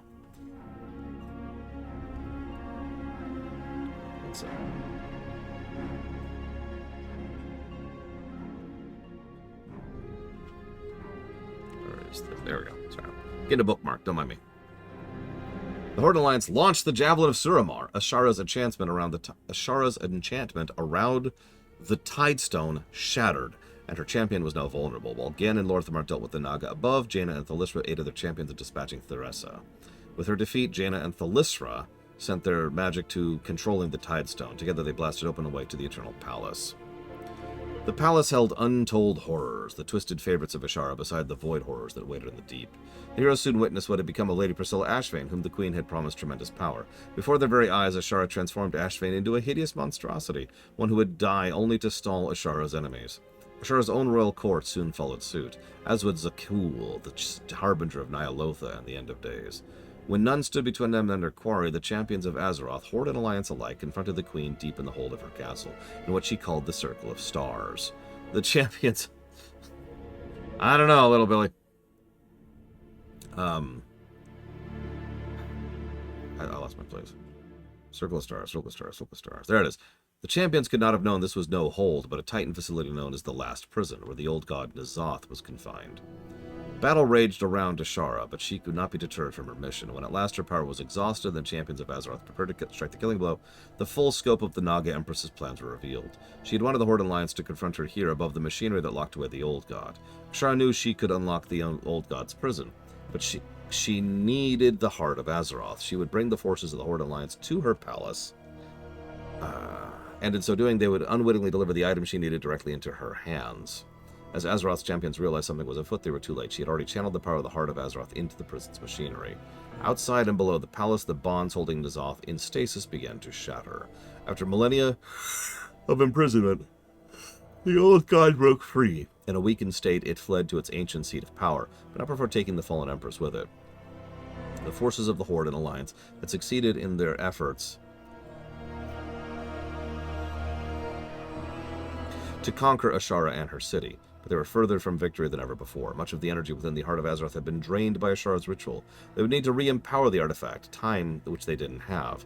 It would not be long before N'Zoth's corruption took hold of the weakened planet, and still the Fourth War dragged on. In so much broken vainglory, the Naga Empress had been correct about one thing. It was time for the Horde rebels and the Alliance to band together to ensure the survival of Azeroth. Again, Tyrande says. Amid the war, Anduin watched as the wounded and dead from a recent incursion were brought to shore. The fighting seemed endless, and the young king craved peace for his people. Gen Greymane sympathized, but assured Anduin he was doing everything he could. Anduin knew better. There was a card in his hand he had not yet played. Anduin descended to the depths of the Stormwind Starcade and confronted Varrock Saurfang. When Varrock would not respond, Anduin opened the cell door and locked himself inside with the former High Overlord. He continued to needle the orc, wondering aloud what he wanted from the conflict, if he still believed in the Horde. Varrock Saurfang snapped. He'd given everything for the Horde, and now he had to watch as Sylvanas destroyed it. Yes. Yeah. Yes. I know with total certainty this is not true. If you ever wonder if Varrock was just a stand-in for, you know, like someone who actually gave a crap about the lore of this setting. And, you know, Sylvanas is a stand-in for the people who are ruining the setting. Just... Anduin had spared Varrock because he believed the orc had honor. Now he asked why Varrock had spared him. The orc confessed he had hoped Anduin would kill Sylvanas. The young king replied he could not do so alone. When he departed, he left the cell door open so the orc might decide his own fate. Varrock would take the chance the king offered. Once free of Stormwind, Varrock made his way to the Swamp of Sorrows. Sylvanas had sent a Dark Ranger, a Horde champion, and the troll Zakan to track him down. Oh my god. I don't even know where am I going? What are we doing? What are we doing?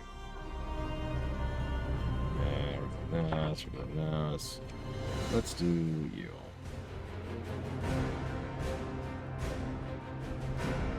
When he was discovered, the contingent had a choice to make: defend Saurfang or remain loyal to the Dark Lady. While Sylvanas' Dark Ranger executed her mission, the Horde champion and Zakan turned on her, saving Varrock Saurfang. Sylvanas would still have her loyalists, but Saurfang was beginning a rebellion of his own. Wait, an old and venerated Horde leader leading a rebellion against its current warmongering war chief? I feel like I've heard that before.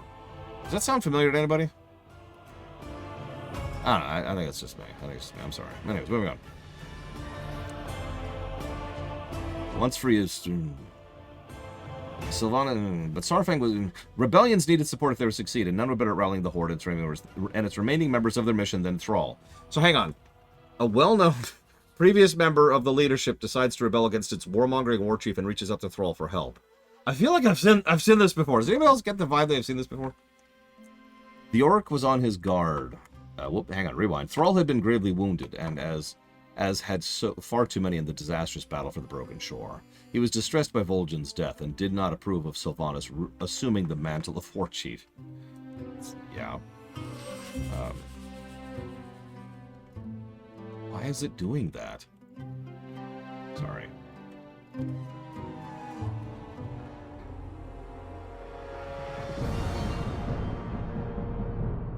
Unable to publicly support her, he and his family had traveled to Outland and settled in Nagrant, his life mate Agra's former home, where his grandmother Gaia had also resided. There, Thrall hoped to find some much-needed peace and a chance to become closer to his family. Okay, of all the things that are parallels, it's really, really obvious that Thrall retiring to go be with his family more was a direct parallel to Metzen retiring to go be with his family more. I mean, that was a real thing that happened. For a few years, actually. Don't blame him on that. I would have wanted to do the same thing.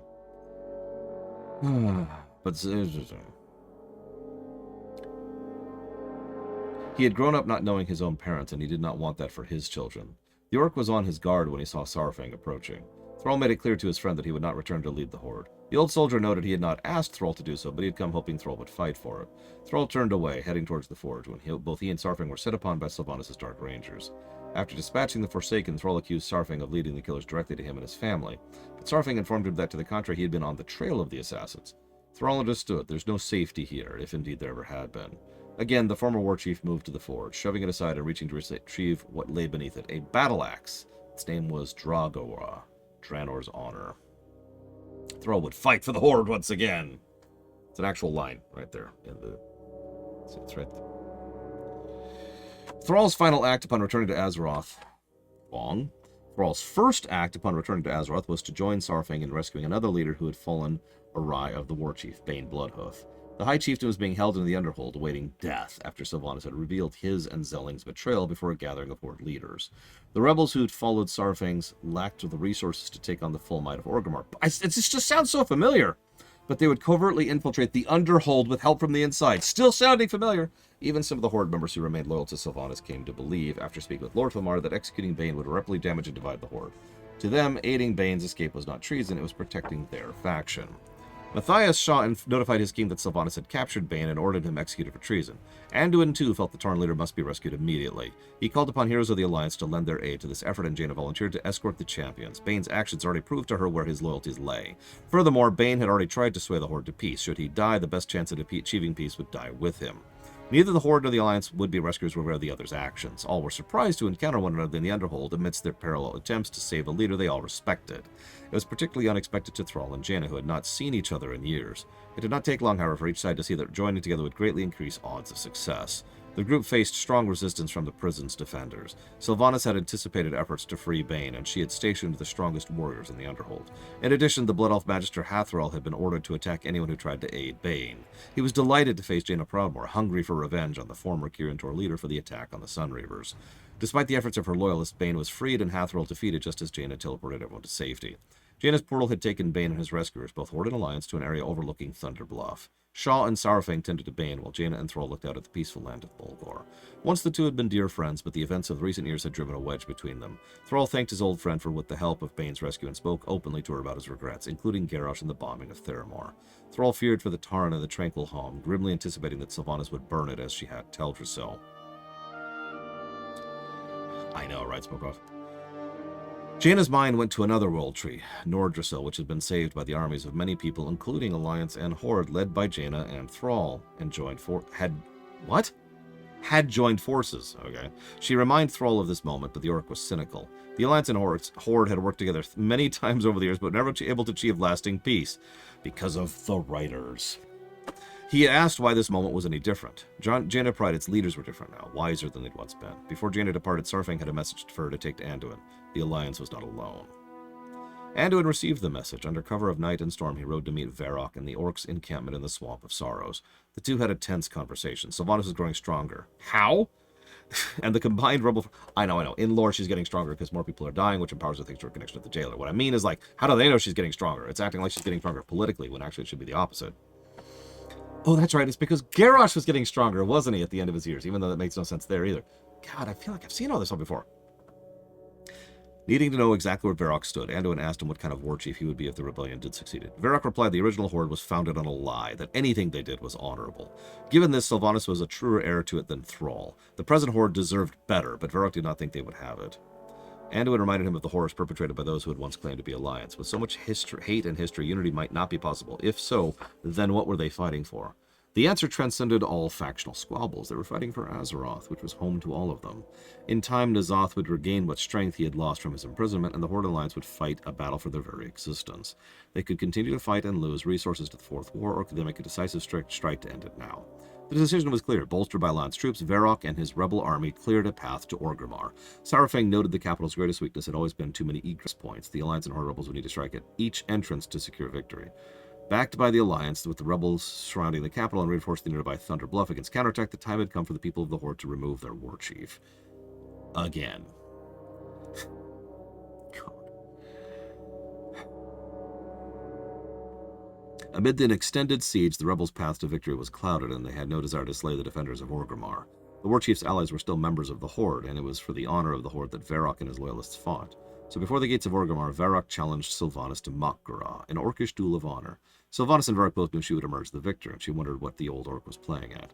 Still, Sylvanas had been working diligently for the jailer, and Varrock had been a constant block to her goals. Thrall and Anduin. I'm pushing, Mr. Ed. We're gonna make. I'm sick of this book. We're gonna get it over with. Thrall and Anduin offered their weapons to Varrock to take up in defense of both Horde and Alliance against the renegade warchief. As expected, the fight was brief and brutal. Sylvanas parried every blow the warrior struck. As he dropped to his knees, Sylvanas told Saurfang he had failed all those who believed in him, that their hope would die with him. The old soldier used those words as fuel, getting back to his feet and renewing his attack. Sylvanas could not kill hope. She had failed to do so again and again. Sylvanas underestimated the heart of the Horde, but it endured because it was strong. Then Saurfang did something only King Varian Ring had done before. He separated Charlemagne into Elamain and Shalator, the two separate swords it comprised. The first blow missed its mark, but the second struck true. It grazed Sylvanas' brow, scarring her. In anger and shock, Sylvanas declared that the Horde was nothing, but the Banshee Queen had forgotten her audience. Those assembled overheard the warchief herself asserting that the Horde who had fought and followed her loyally did not matter. Instead of salvaging the situation, Sylvanas embraced it. They were all nothing. Varrock grinned knowingly. He may die here, but he had won. He charged at her, crying out the name of his world. Done toying with him, Sylvanas used the power the jailer had granted her, blasting Varrock with a strike of dark energy so powerful it cratered the earth upon where the storied hero fell.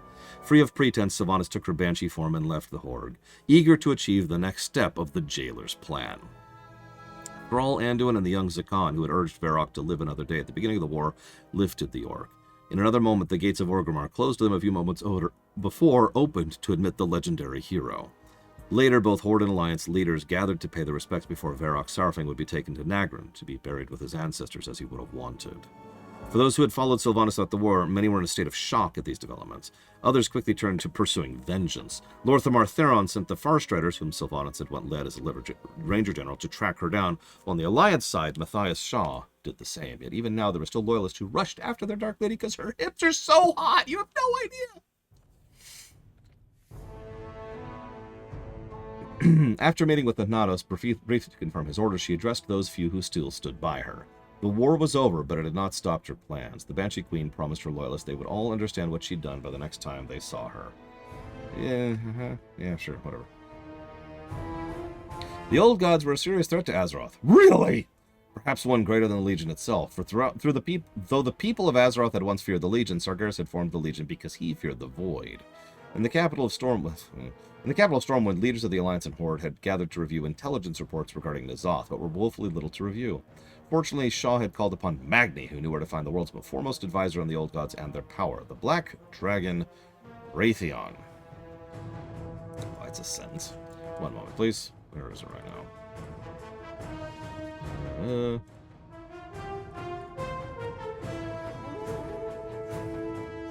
Neither?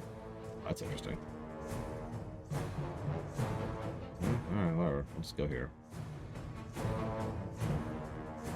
Though his past transgressions in Pandaria and in the trial of Garrosh Hellscream had led to serious implications for the shared world, Raytheon had spent the intervening years poring over all knowledge of the old gods, desperate to learn about and eradicate the corruption that had driven his father and almost all his flight to madness. Most of the world's leaders were willing to overlook Raytheon's past indiscretions, however, provided the Black Dragon now lent them aid to solving the current crisis. That's not always the way. His old friend Anduin, however, proved difficult to sway. Anduin was angry with Raytheon as his liberation of Garrosh had started a series of devastating events that culminated in Anduin's father being slain by alternate Draenor's Gul'dan. To the surprise of some, but not all of those assembled, the king strode towards Raytheon and returned the blow to the dragon had delivered him all those years ago. Raytheon accepted it with surprising grace, admitting he deserved it, but he assured the king that, suspicious though Anduin might be, Raytheon had truly come to help. And it looks like it's just not active right now. That's kind of strange. I wonder why. No, we're not going to count horrific visions. For real, why is it not, like, up right now? Who am I on? Oh, that's why. This is a good example I was talking about earlier. The very nature of these zones being attacked by Ny'alotha isn't even unlocked for me because I haven't done certain very specific actions yet. And trust me, those actions are very specific.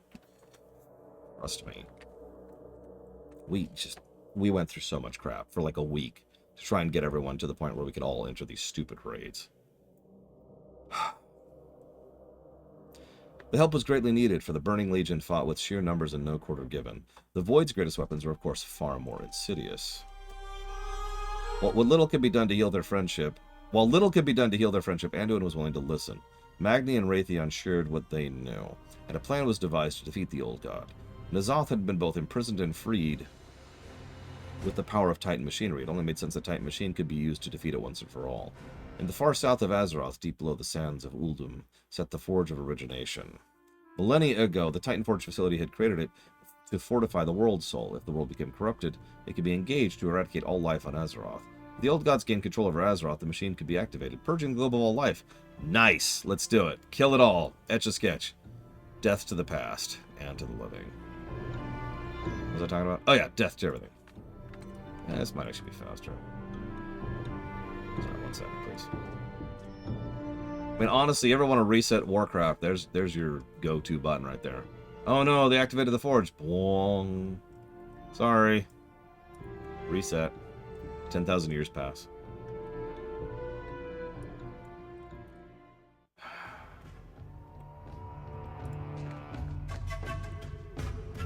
Fortunately, the Titan Construct Mother had completed her diagnostics of the Titan facilities on Azeroth. While 3 of the 4 facilities were operational, the 4th, the Forge of Origination, was facing void corruption. They journeyed to Uldum to secure the area, repair the Forge, and bring it back online. With their help and Magni's guidance, the heroes were able to reactivate the Forge, but it was operating at a reduced capacity. Mother instructed the champions to redirect power from another Titan facility in Pandaria, the engine of Nalaksha. Traveling to Pandaria, the champions discovered the land once again in turmoil. The Mantid, themselves descendants of the old gods, were besieging the Mogu, trying to reach the engine of Nalaksha. Beseeching the Mogu and Keeper Raden for aid bore little fruit. The High Keeper remained disillusioned with the betrayal of the Mogu, on whom he'd once bestowed life, and the fall of his fellow Keepers. Hearing of this new threat, he was further dispirited. It had taken all the Keepers to destroy the Black Empire before. The heroes had little chance of defeating an old god. Again. Still, the Titan Keeper did divulge that all Titan machinery within Pandaria was connected, which gave champions a lead. At the Mogushan Palace, they had discovered a hidden passage within the Mogushan Vaults, which led to the engine they sought. Once the engine was cleansed of void corruption, including manifestations of N'Zoth itself, Magni and the champion were able to connect the engine to the Chamber of the Heart. Their mother rerouted power to the Forge of Origination in Uldum. Keeper Raden was encouraged by these developments and agreed to accompany the heroes back to the Forge of Origination to lend what insight he could. Ha! It is in Uldum right now. With the Forge powered, Magni and Mother set to work on a plan to target the weapon using the re-origination protocol. If the Speaker and the Construct succeeded, the Forge would be able to then defeat N'Zoth and N'Zoth alone. A possible pathway was identified using various re-origination anchors to triangulate the weapon's scope. This would require entering the heart of Ny'alotha itself, meeting the old god face to face in his own domain. Undeterred, Raytheon began formulating a strategy to enter the Black Empire. In The battle for Dazar'alor, Gelbin Mechatork had won a victory against trade prince Gaster Gallywix, but at a price. He'd been terribly wounded, but managed to crawl to an escape pod, which put him into a state of suspended animation. It saved his life, but the pod was now losing power, and his pulse was weakening. With no other recourse, the escape pod containing the High Tinker was taken to Mechagon in hopes that their technology could provide a solution. With help from the Mechanomes and their alliance champions, Gelbin Mechatork was saved and upgraded. Using robotic parts, including some salvage from the remains of Mechagon's death robot, a new spark reactor was created for the leader and High Tinker. Despite these upgrades, the core of his being remained intact. Grateful for the effort, he and the Alliance champions sought a way to repay his kindness. With great effort, they delved into Mechagon one last time to purge the city of the deposed king's dangerous creations and put an end to any Mechanomes still following Mechagon's ideals. With their efforts, the Titan Vault could be once more made a peaceful home for Mechanomes. Prince Erzim was bound to succeed his father as leader of the mechanical city, but he refused to do so as king. Instead, he pledged his loyalty to Gelbin Mechatork, wishing to right the schism his father created between gnomes and Mechanomes. Mechatork agreed to lead his people on one condition: Erzim would serve as counselor and friend to Gelbin. From that day forward, the High Tinker would be the king of all gnomes, mechanical and flesh alike. With gratitude, the Alliance welcomed the Mechanomes into their ranks. That was a quick and easy conquest. With Sylvanas deposed, and the Horde facing a new fight so close on the heels of the Fourth War, the faction's leaders had little time for anything to save preparations for the coming battle. When the Volpera, the race of fox people who had assisted the Horde champion in Vol'dun, journeyed to Orgrimmar seeking to join their ranks, High Chieftain Bane Bloodhoof initially turned them away. Hell of a sentence. Though they would be welcome amongst the Horde, the faction had no time for diplomacy, even if it meant new allies. Which is actually really stupid, but let's not get into that. Hero, leader of the Volpera, will not be deterred. Instead, he dispatched 3 of his best champions to various Horde cities to prove how advantageous an alliance with their kind would be. Anyone do this quest, by the way? The Unlocking of Volpera quest? Because it's really insidious if you think about it. Like, we union break by... We union bust. Let's just call it what it is. And then we, like... I actually don't remember the other 2 things, but I remember the union busting. They improved working conditions for the Orc peons. No, we didn't. Ending a strike that stalled the Horde's objectives in the area. In Zuldazar, the hero assisted Nisha in foiling a Naga attack, and in Suramar, they aided Mira in fixing production for the city's signature Arc wine. With so many of the Horde's problems solved in short order, the High Chieftain was forced to revisit his decision. Apologizing for turning Kiro and his people away, he recognized what the Horde endured, even after all that had occurred, because its people banded together in times of adversity. For a moment, Bane had forgotten that lesson, but would not repeat the mistake. With that at the head... With that... The High Chieftain requested that Volpera formally join their ranks. Kiro was only too happy to accept. Long ago, N'Zoth had been one of the 5 old gods who had formed the backbone of the Black Empire, from which they spread their corruption to the World Stone. They were the World Soul, excuse me. They were not only at war with the world, but also with each other in an unending, empty cycle. Why is it not here? Oh, that's why. One moment, please.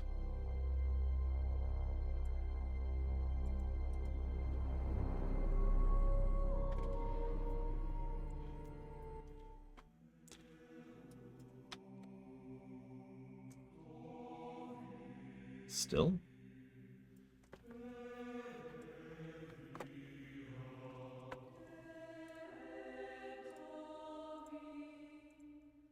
What?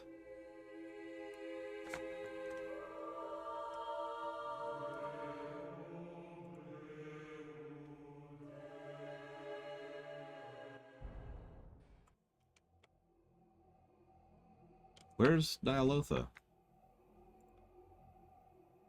Is Ny'alotha not up at all right now? Oh god, am I an idiot? Am I an idiot? I'm an idiot, aren't I?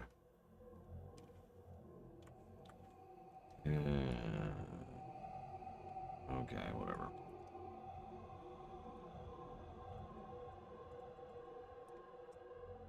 Okay. It does say 5. They were not only at war with the world, but also each other in an unending empty cycle. Upon gaining its freedom, the old god had retreated deep within Ny'alotha, its realm of darkness and depravity. Ny'alotha was a reflection of what the Black Empire had once been, only there, in this liminal dimension, the Empire had not fallen. It was a world ruled by N'Zoth, the embodiment of the Titan's worst fears. It would be hard to determine if the Waking City was truly a physical occasional world, or simply one of the old god's nightmares, poised to rewrite reality. One thing was certain, however: if N'Zoth corrupted the Forge of Origination, his void utopia would be reborn anew. After nearly falling into a terrifying vision N'Zoth had sent to corrupt them, Raytheon and the champions set to craft a cloak that could withstand the maddening whispers of the void. Their efforts yielded... I've never been able to pronounce this. Azshara Kamas? A shroud of resolve that would hold up against N'Zoth's visions. This was just in time, as the heroes needed to send one more into the depths of the Forge, and to purge further void corruption that continued to seep in. With the test of the cloak successful, Raytheon encouraged the champions to enter the visions N'Zoth had sent. Probably one of the better parts of BFA, actually. He created a portal directly to these visions in the Chamber of the Heart to keep the champions closely monitored by their allies. This proved to be their undoing, as N'Zoth used this portal to enter and corrupt the chamber. When the heroes re-emerged, they found the chamber under attack. Fending off void minions, they watched as Keeper Ra-Den sacrificed himself to end the corruption, and in so doing, save all of Azeroth. Yay. He's here.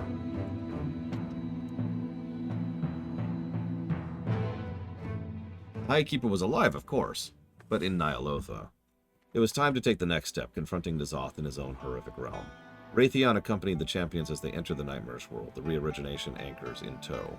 Illusions beset the heroes of Azeroth. Images of Raytheon turned into betrayer, the void-consuming Stormwind City, and other horrors tore at their minds. They remained resolute, wading ever deeper into the waking city. Deep in the heart of the old god's labyrinthine vaults, they discovered something unexpected. Queen Azshara. As punishment for her failures, Queen Azshara had been subjected to constant torment. She had not lost her arrogance, though, and bargained with the champions for her freedom and her life, promising with them the means of killing N'Zoth. She kept her word, giving them extremely powerful ancient weapon, the Dark Blade of Xal'atath.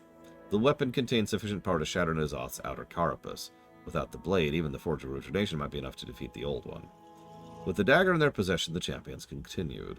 They fought their way across the waking city, successfully planting 2 of the 3 re-origination anchors at the necessary points, and slaying hundreds of the old god's dread creatures. Though the battles were challenging, one proved to be uniquely painful, the corrupted form of Ra-Den. There would be no saving, cleansing, or persuading the Keeper, only the release of death, for some reason. With the fall of the High Keeper, only one anchor remained, the one meant for N'Zoth. Cautiously, the hero of Azeroth approached the old god's throne. Mother warned the champions they would have only enough power for a single attack. Now the champions truly had to enter the belly of the beast. Through the maw of Gorma, they ventured inside the old god itself, tackling N'Zoth's minions, each of whom proved to be nigh indefeatable foe.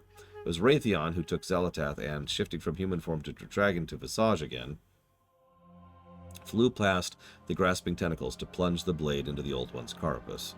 N'Zoth was greatly weakened, but still powerful. The champions entered its darkest heart, breath away from madness, still fighting N'Zoth as it began to open a portal to the Chamber of the Heart. The forge that would exterminate him still required a final anchor to find its mark. Azeroth's champions struggled to fight N'Zoth's corruption and whispers. Magni urged them to remember they were a child of Azeroth, and her strength was their strength. The champions then allowed Azeroth's power to flow through them and through the heart of Azeroth they carried. The heart became the final anchor, and Mother initiated the forge's firing sequence. N'Zoth and all that he had created crumbled. Azeroth's joy sang out, and the champions were bathed in her presence. N'Zoth had been the last of the planet's living old gods. For the first time in millennia, Azeroth was free of the dark creatures and their corrupting influence. Magni and his allies had done what even the Titans could not. Though the world's soul was still wounded, she was more at peace than she had ever been before.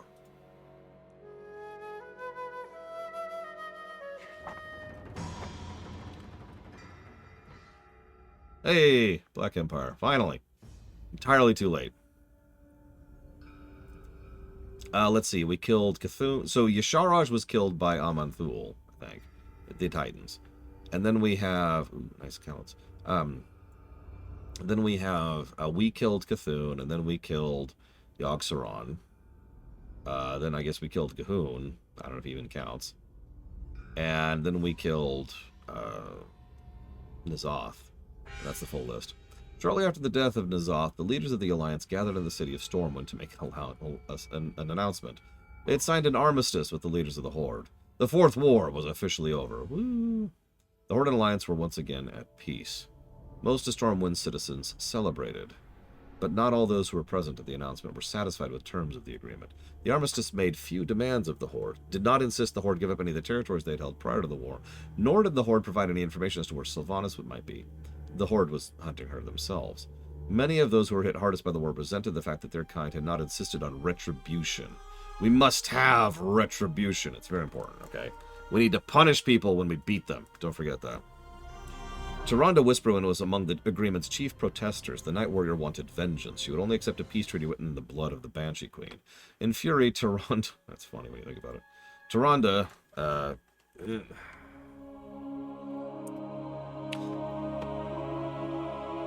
In fury, Tyrande abandoned the rest of the Alliance's leaders and stormed away from the city, determined to return only once she had the Banshee Queen's head. The leaders of the Horde adjusted to peace in their own ways. With an Orgrimmar, they held a meeting to determine the future of the Horde. All who attended were satisfied with terms of the peace treaty. Bane Bloodhoof, in particular, was happy to be focusing on healing the planet. The leader of the Horde had only one question to answer. Who would be the next war chief? Lorthamar Theron of the Blood Elves attempted to nominate Thrall for the position. Of all who ever held the title, Thrall was widely considered to have been the best.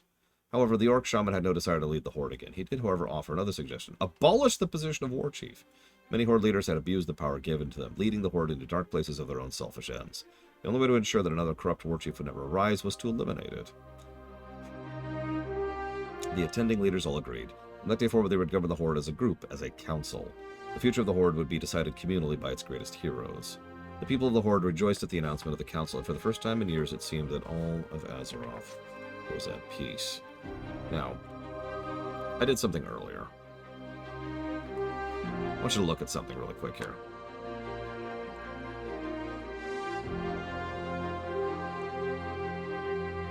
Okay, so I know this isn't great and represented, but you see this space of pages in the middle? Do you see that giant-ass... do you see that giant-ass thick chunk of pages in the middle? That's BFA. That is a substantial portion of this goddamn book just dedicated to BFA. I started noticing that the part that's left is getting smaller and smaller. Shadowlands is going to be relatively short by comparison.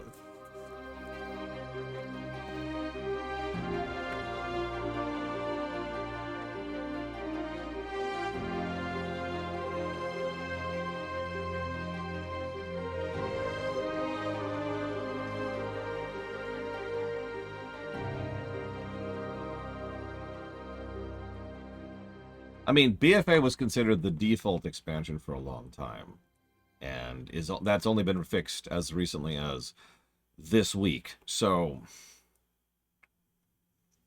you know, let's actually do this. Too slow. I keep being too slow to do any of this crap.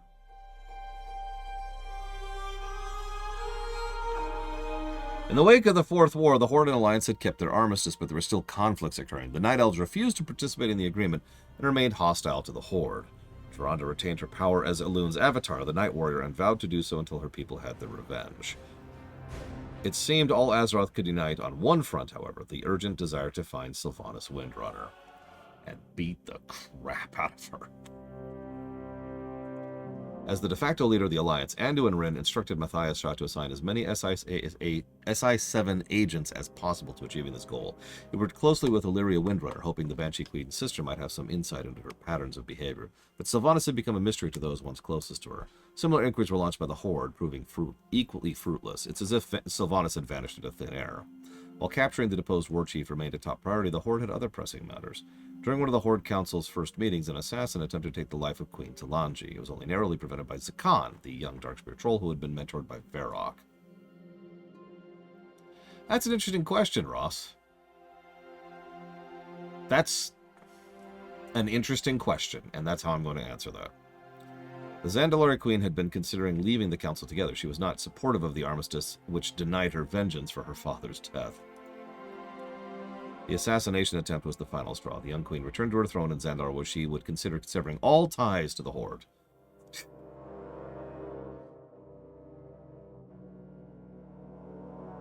See, the funny thing is, we could say that BFA is a big deal in lore.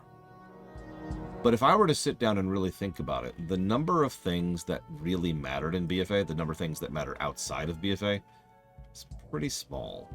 It is not a large list. And that's, I mean, that is what it is. I don't know what else to say about that. Let's do this. Let's do this. That's a good idea.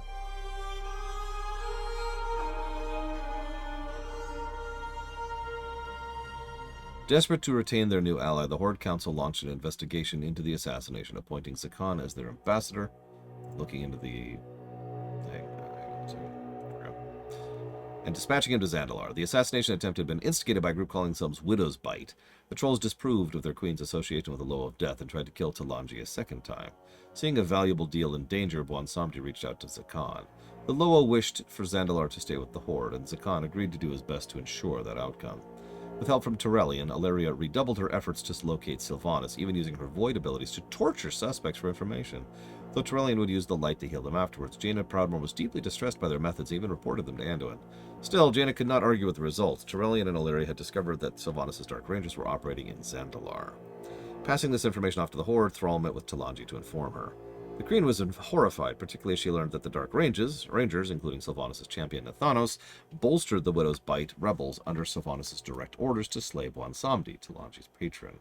Unbeknownst to the Horde or Alliance, the Loa was interfering with the Jailer's plans, and Sylvanas had been tasked with eliminating him. It's all about the Jailer. Cataclysm by sheer volume, yeah, that's easy. By magnitude, Legion. Legion is Return of the King, right? Like, that's the end of the story arc. Legion was a colossal sea change for the entire setting, far beyond just this one planet.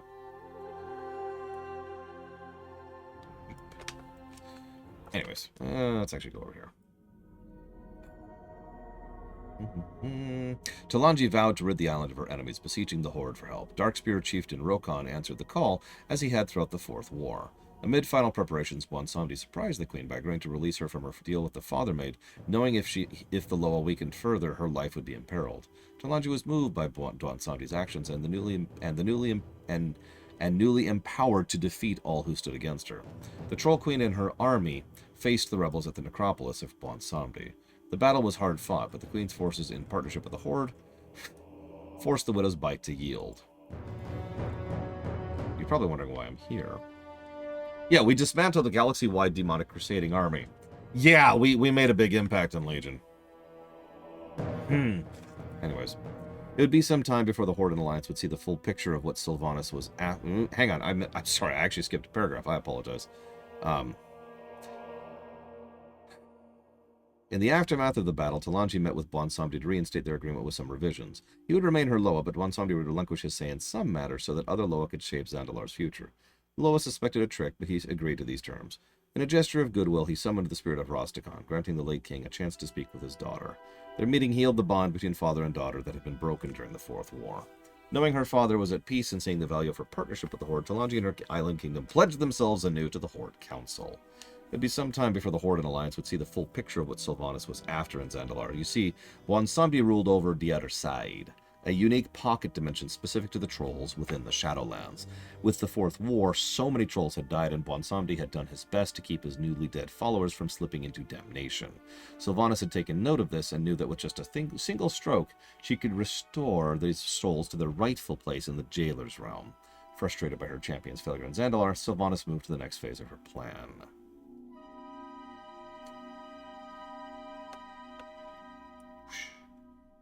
Get that sucker in view. Though he was unknown to nearly all of Azeroth, the Jailer had secretly had his hand in all the world's great conflicts.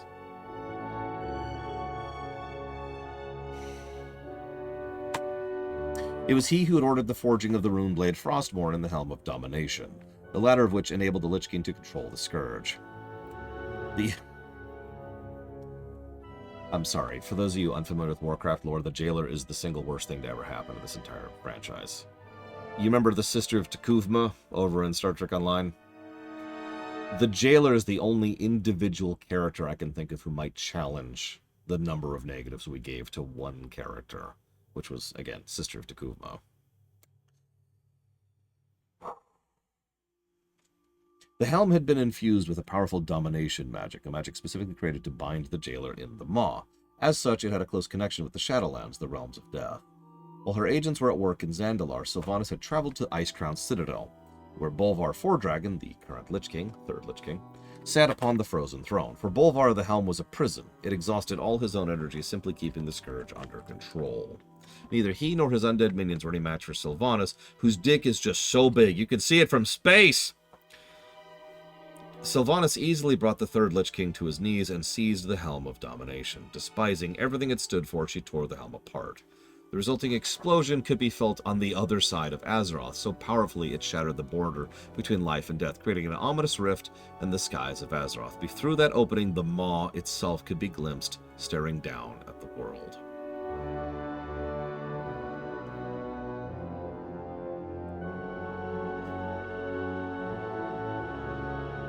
Yeah, fair enough for us.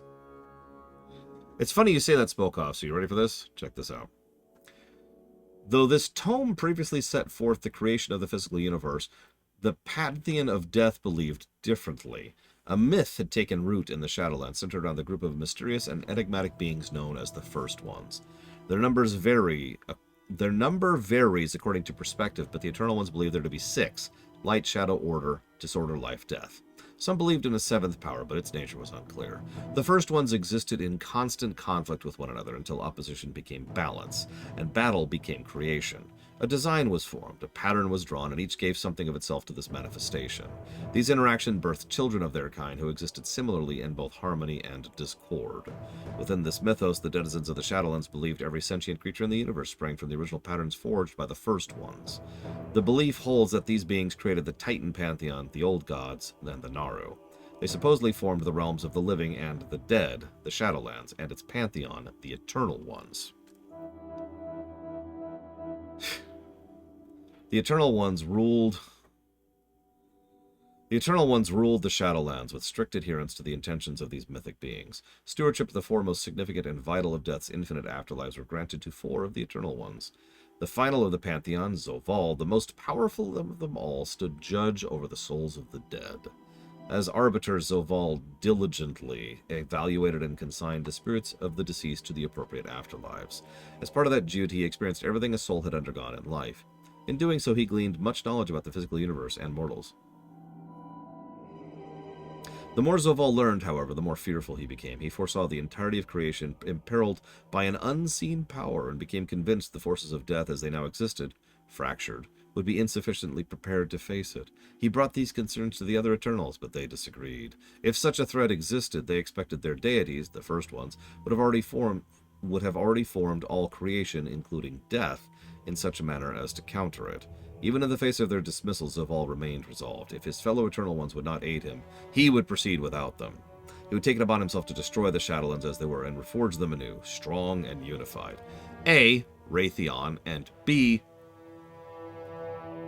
I want to remind you that one of the only character traits we ever get for Zovaal in Shadowlands in the expansion is that he is cruel. Specific cruelty, like malicious cruelty, right? Does that sound like the kind of person who'd be like, I must remake creation to withstand this horrible threat that's coming? Because that doesn't sound like that to me. Like, seriously, everything he does is, like, worse than it should be just to be a dick to whoever he's doing it to. To remake reality, the jailer required knowledge of the First Ones and their techniques. The Pantheon of Death had long since locked away this information in the sepulchre of the First Ones to safeguard it from malintent. 5 magic locks prevented entrance to the chamber, and each ruler carried a sigil that worked as key to one of those locks. Zovaal had one key, but he needed those held by his fellow Eternal Ones. As the strongest among them, Zovaal believed he could overpower the other 4 and wrest their keys from them. He did not foresee how they would unite against him, weaken him sufficiently so they could be shackled. The Primus, ruler of Maldraxxus, forged chains for him and a new type of magic, domination magic. Thanks for that, Primus, ensuring that Zovaal would never break free. As part of Zovaal's imprisonment, the other Eternal Ones stripped the title of Arbiter from him, along with his sigil and even his essence, and condemned him to oversee the Maw for all eternity. The Arbiter had now become the Jailer. With Zovaal in the Maw, the Pantheon of Death used his essence to power a mechanical Arbiter, one who could not be so affected by the affairs of the souls she judged. The endless suffering of souls in the Maw only hardened the Jailer's resolve. He became determined to remake not only the Shadowlands, but the cosmos entire, to unite reality under the domination of death. Only then, he believed, could the coming danger be defeated. Over the course of eons, like water wearing down stone, the Jailer slowly began to loosen his fetters. He mastered the magic of domination spell within his shackles, turning them to his own purposes. He remained bound to the Maw, but he had complete and uncontestable dominion within it. Once again, the Jailer began to plot to overthrow his brethren. Determined not to repeat his mistakes of the past, he gathered new allies to his cause.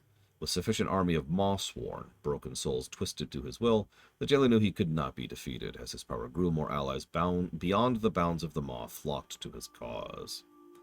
Sylvanas was a comparatively recent but important figure in his plans. He had cultivated her trust for years, convincing her she would be an equal partner and reap the rewards of her remade existence.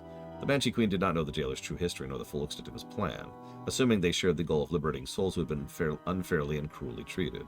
The Banshee Queen had proved a more reliable lieutenant than Arthas Menethil, and her efforts on Azeroth had expedited his plans. Her champions from the Horde had banded together with the Alliance to slay Argus, whose world soul had broken the Pantheon of Death's false arbiter. Amid the Fourth War, she sent a vast number of powerful souls to fill his ranks of the Maw-sworn. People of Azeroth did not know it, but they were already facing an inconceivable threat. If the jailer's rebellion succeeded, all of existence would be undone. When Sylvanas destroyed the Helm of Domination, the damage wrought transcended the rift between the two realms. As the third Lich King, Bolvar Fordragon had used the Helm to keep the Scourge in check. Without it, the Scourge now ran rampant across the world. Under the cover of this distraction, Sylvanas ordered Maw-sworn soul-bearers to kidnap certain leaders from both Alliance and Horde. These dark-winged servants of the jailer successfully abducted 4 of their targets: Anduin Rid, Jaina Proudmoore, Bane Bloodhoof, and Thrall. Their 5th target, Tyrande Whisperwind, destroyed her would-be abducted before they could achieve their objective, because Tyrande Whisperwind is just that good. Chaos ensued as the battle-weary people of Azeroth fought seemingly endless waves of uncontrolled scourge bent on slaughter. Genn Greymane and Lorthamar Theron stepped up to rally the Alliance and the Horde to stem the losses, but they found no sign of their leaders or Sylvanas while searching for and defending settlements throughout Kalimdor, the Eastern Kingdoms, and Northrend. However, while they accompanied Tyrande, the champions did locate Nathanos Blightcaller at his home in Maristead, and we killed his ass! I don't care what the cutscene says. Hem. When Sylvanas' champion provided no information regarding the whereabouts of its deposed war chief or other leaders, Tyrande slayed him in an act of vengeance for Teldrassil. With no further leads, Genn and Lorthamar contacted the Knights of the Ebon Blade, seeking information from Bolvar Fordragon. The erstwhile Lich King might no longer have his helm, but he could still provide valuable insight into the actions of the Undead Scourge. At the Ebon Hold in Acheris, a former Scourge Ziggurat floated above Northrend. What? At the Ebon Hold in Acheris, a former Scourge Ziggurat floating above Northrend, High Lord Darian Mograine and the rest of the 4 horsemen, powerful Death Knights who once served the Lich King, tended Bolvar. God, these sentences. They shared a vision of the battle between him and the Dark Lady and ridden immediately for Icecrown. Oh, hey, they actually referenced that short story. Probably my favorite short story ever, actually. There's some good short stories in this series, too. They recovered Bolvar from the Frozen Throne and at his direction gathered the remains of the Helm of Domination. Even in its broken state, the shards of the helm retained much of the artifact's incredible power. In the aftermath of battle with Sylvanas, Bolvar knew they would soon be needed. Once he recovered, Bolvar summoned Azeroth's leaders and greatest champions to Icecrown, where they might glimpse in detail the rift between the realms of life and death. In short order, the Horde and Alliance reignited familiar arguments of how to combat Sylvanas and recover their leaders. Bolvar, however, insisted the leaders remain united. The precarious state of the armistice meant the Horde and Alliance could not afford to lose their remaining leaders to an unknown fate. The task must fall to the player characters, and the Death Knights Bolvar ordered to accompany them. When Sylvanas had shattered the Helm of Domination, she had been touched by the power it released. Bolvar could sense an echo of this energy all the way into the Maw, and knew a ritual that could enable them to travel to her. All understood the enormity of this journey. Mortals were never meant to enter the realm of the dead. Any who had crossed into the Shadowlands risked being trapped there forever. As Bolvar used the shards of the helm to power his ritual, Tyrande ignored all pleas for caution and rushed through the portal widening ahead of them. When the champions pursued her into the Maw, they found no sign of the High Priestess, but plenty of Maw-sworn with which to contend. Fortunately, their quest quickly bore fruit. Remnants of frost magic led them to Jaina Proudmoore, protecting a gravely injured thrall. Jaina confirmed she had seen Anduin and Bane amidst their imprisonment. The leaders had endured countless torments at the direction of the jailer himself, who at times seemed to be testing them for some unknown end. Using a shard of the Helm of Domination, Darian Mograine compelled the Shades of the Maw to divulge where they could find the King and the High Chieftain. Anduin was discovered imprisoned at the Tremaculum, while Bane was located near Gorgoa, the River of Souls, close to death. After a brief encounter with Helya on the banks of the river, fling axe, the jailer released Bane, finding his soul unworthy for his purposes. With all the leaders recovered, the champions turned their attention to finding a way out of the Maw. Once again, Mograine compelled the Maw Shade to tell them all it knew. It spoke of an ancient artifact known as the Waystone. It was said to have been built by the first ones and could create a passageway out of the maw. But it had long since been broken. Armed with this information, the heroes of Azeroth trekked and discovered it, and it was indeed dormant until the champions and their allies approached. The stone obelisk reassembled itself and began to glow, but none of the leaders could activate it. Jaina realized the Waystone was responding not to leaders, but to the player characters who had accompanied them. But as the champions empowered the Waystone, this drew the attention of the jailer, who arrived with an army of Mossworn to retrieve his prize captives. There would be no defeating the jailer's forces in his feat of power, but Anduin called upon the light for an escape, granting the champions the seconds they needed to fully empower the Waystone and escape. Although the power within the Waystone faded and died shortly thereafter, the four leaders took solace in knowing they had helped their greatest champions evade the jailer's clutches. The weight of their liberation and indeed the salvation of all Azeroth now rested on the shoulders of heroes again. Unfortunately for Anduin, however, his display of power and connection to the light had revealed the young king was precisely the soul that the jailer needed.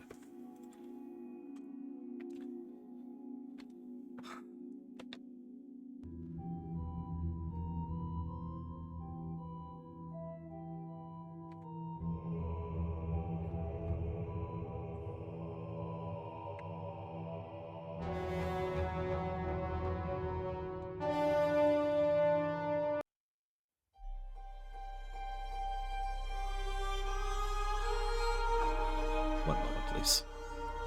This is draining. This is so draining.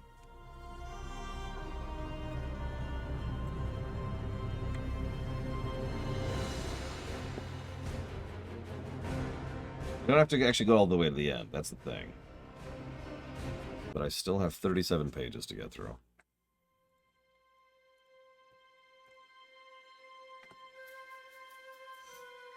I sincerely considered ejecting BFA and Shadowlands from the WoW review.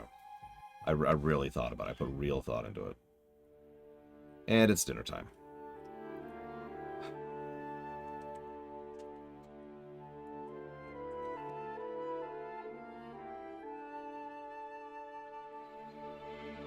No, I have to review them. Like, that is how that works. If I'm going to magically decide to eject something because it's terrible from a review, then I'm kind of violating the entire purpose of a review, aren't I?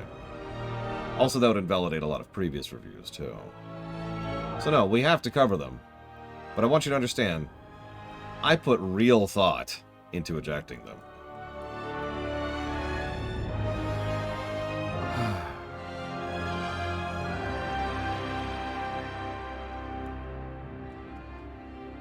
Can I just say really quick?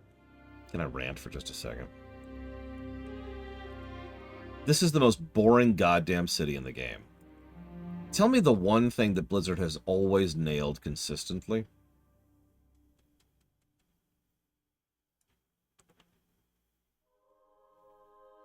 There's technically two things, because the other thing is music. But the first thing is art design. It's art design. And look at how dull and boring this place looks. Like, it just doesn't have the design that every other capital city in the entire game has to it. When I was capturing footage for the intro videos, I had trouble with this place because there's nothing interesting to look at all. There's nothing here to look at. Giant, big, kind of dulled colors. Like, even the blues aren't full-colored blues. Dulled copper on dulled bluish gray with dulled bluish blue. And then, like, wisps of white. And that's basically it. There's no real color variety here. Look at this place. It's weird. I should mention that most of the zones in Shadowlands look legit. Like, the zones in this place, they look awesome. They really do. It's just, Oribos is just awful, and I hate this place. And capturing footage for this place was just a chore. People who are much smarter about visual design and graphics design could really go into detail about how much this place sucks. But I just look at this place, and my eyes just, like, slip right off of it, because there's nothing to catch. There's nothing interesting. Anyways, I'm getting off topic. I'm going to have to finish this tomorrow.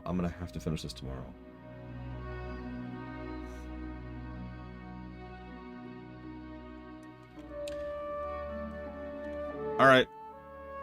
That sucks. I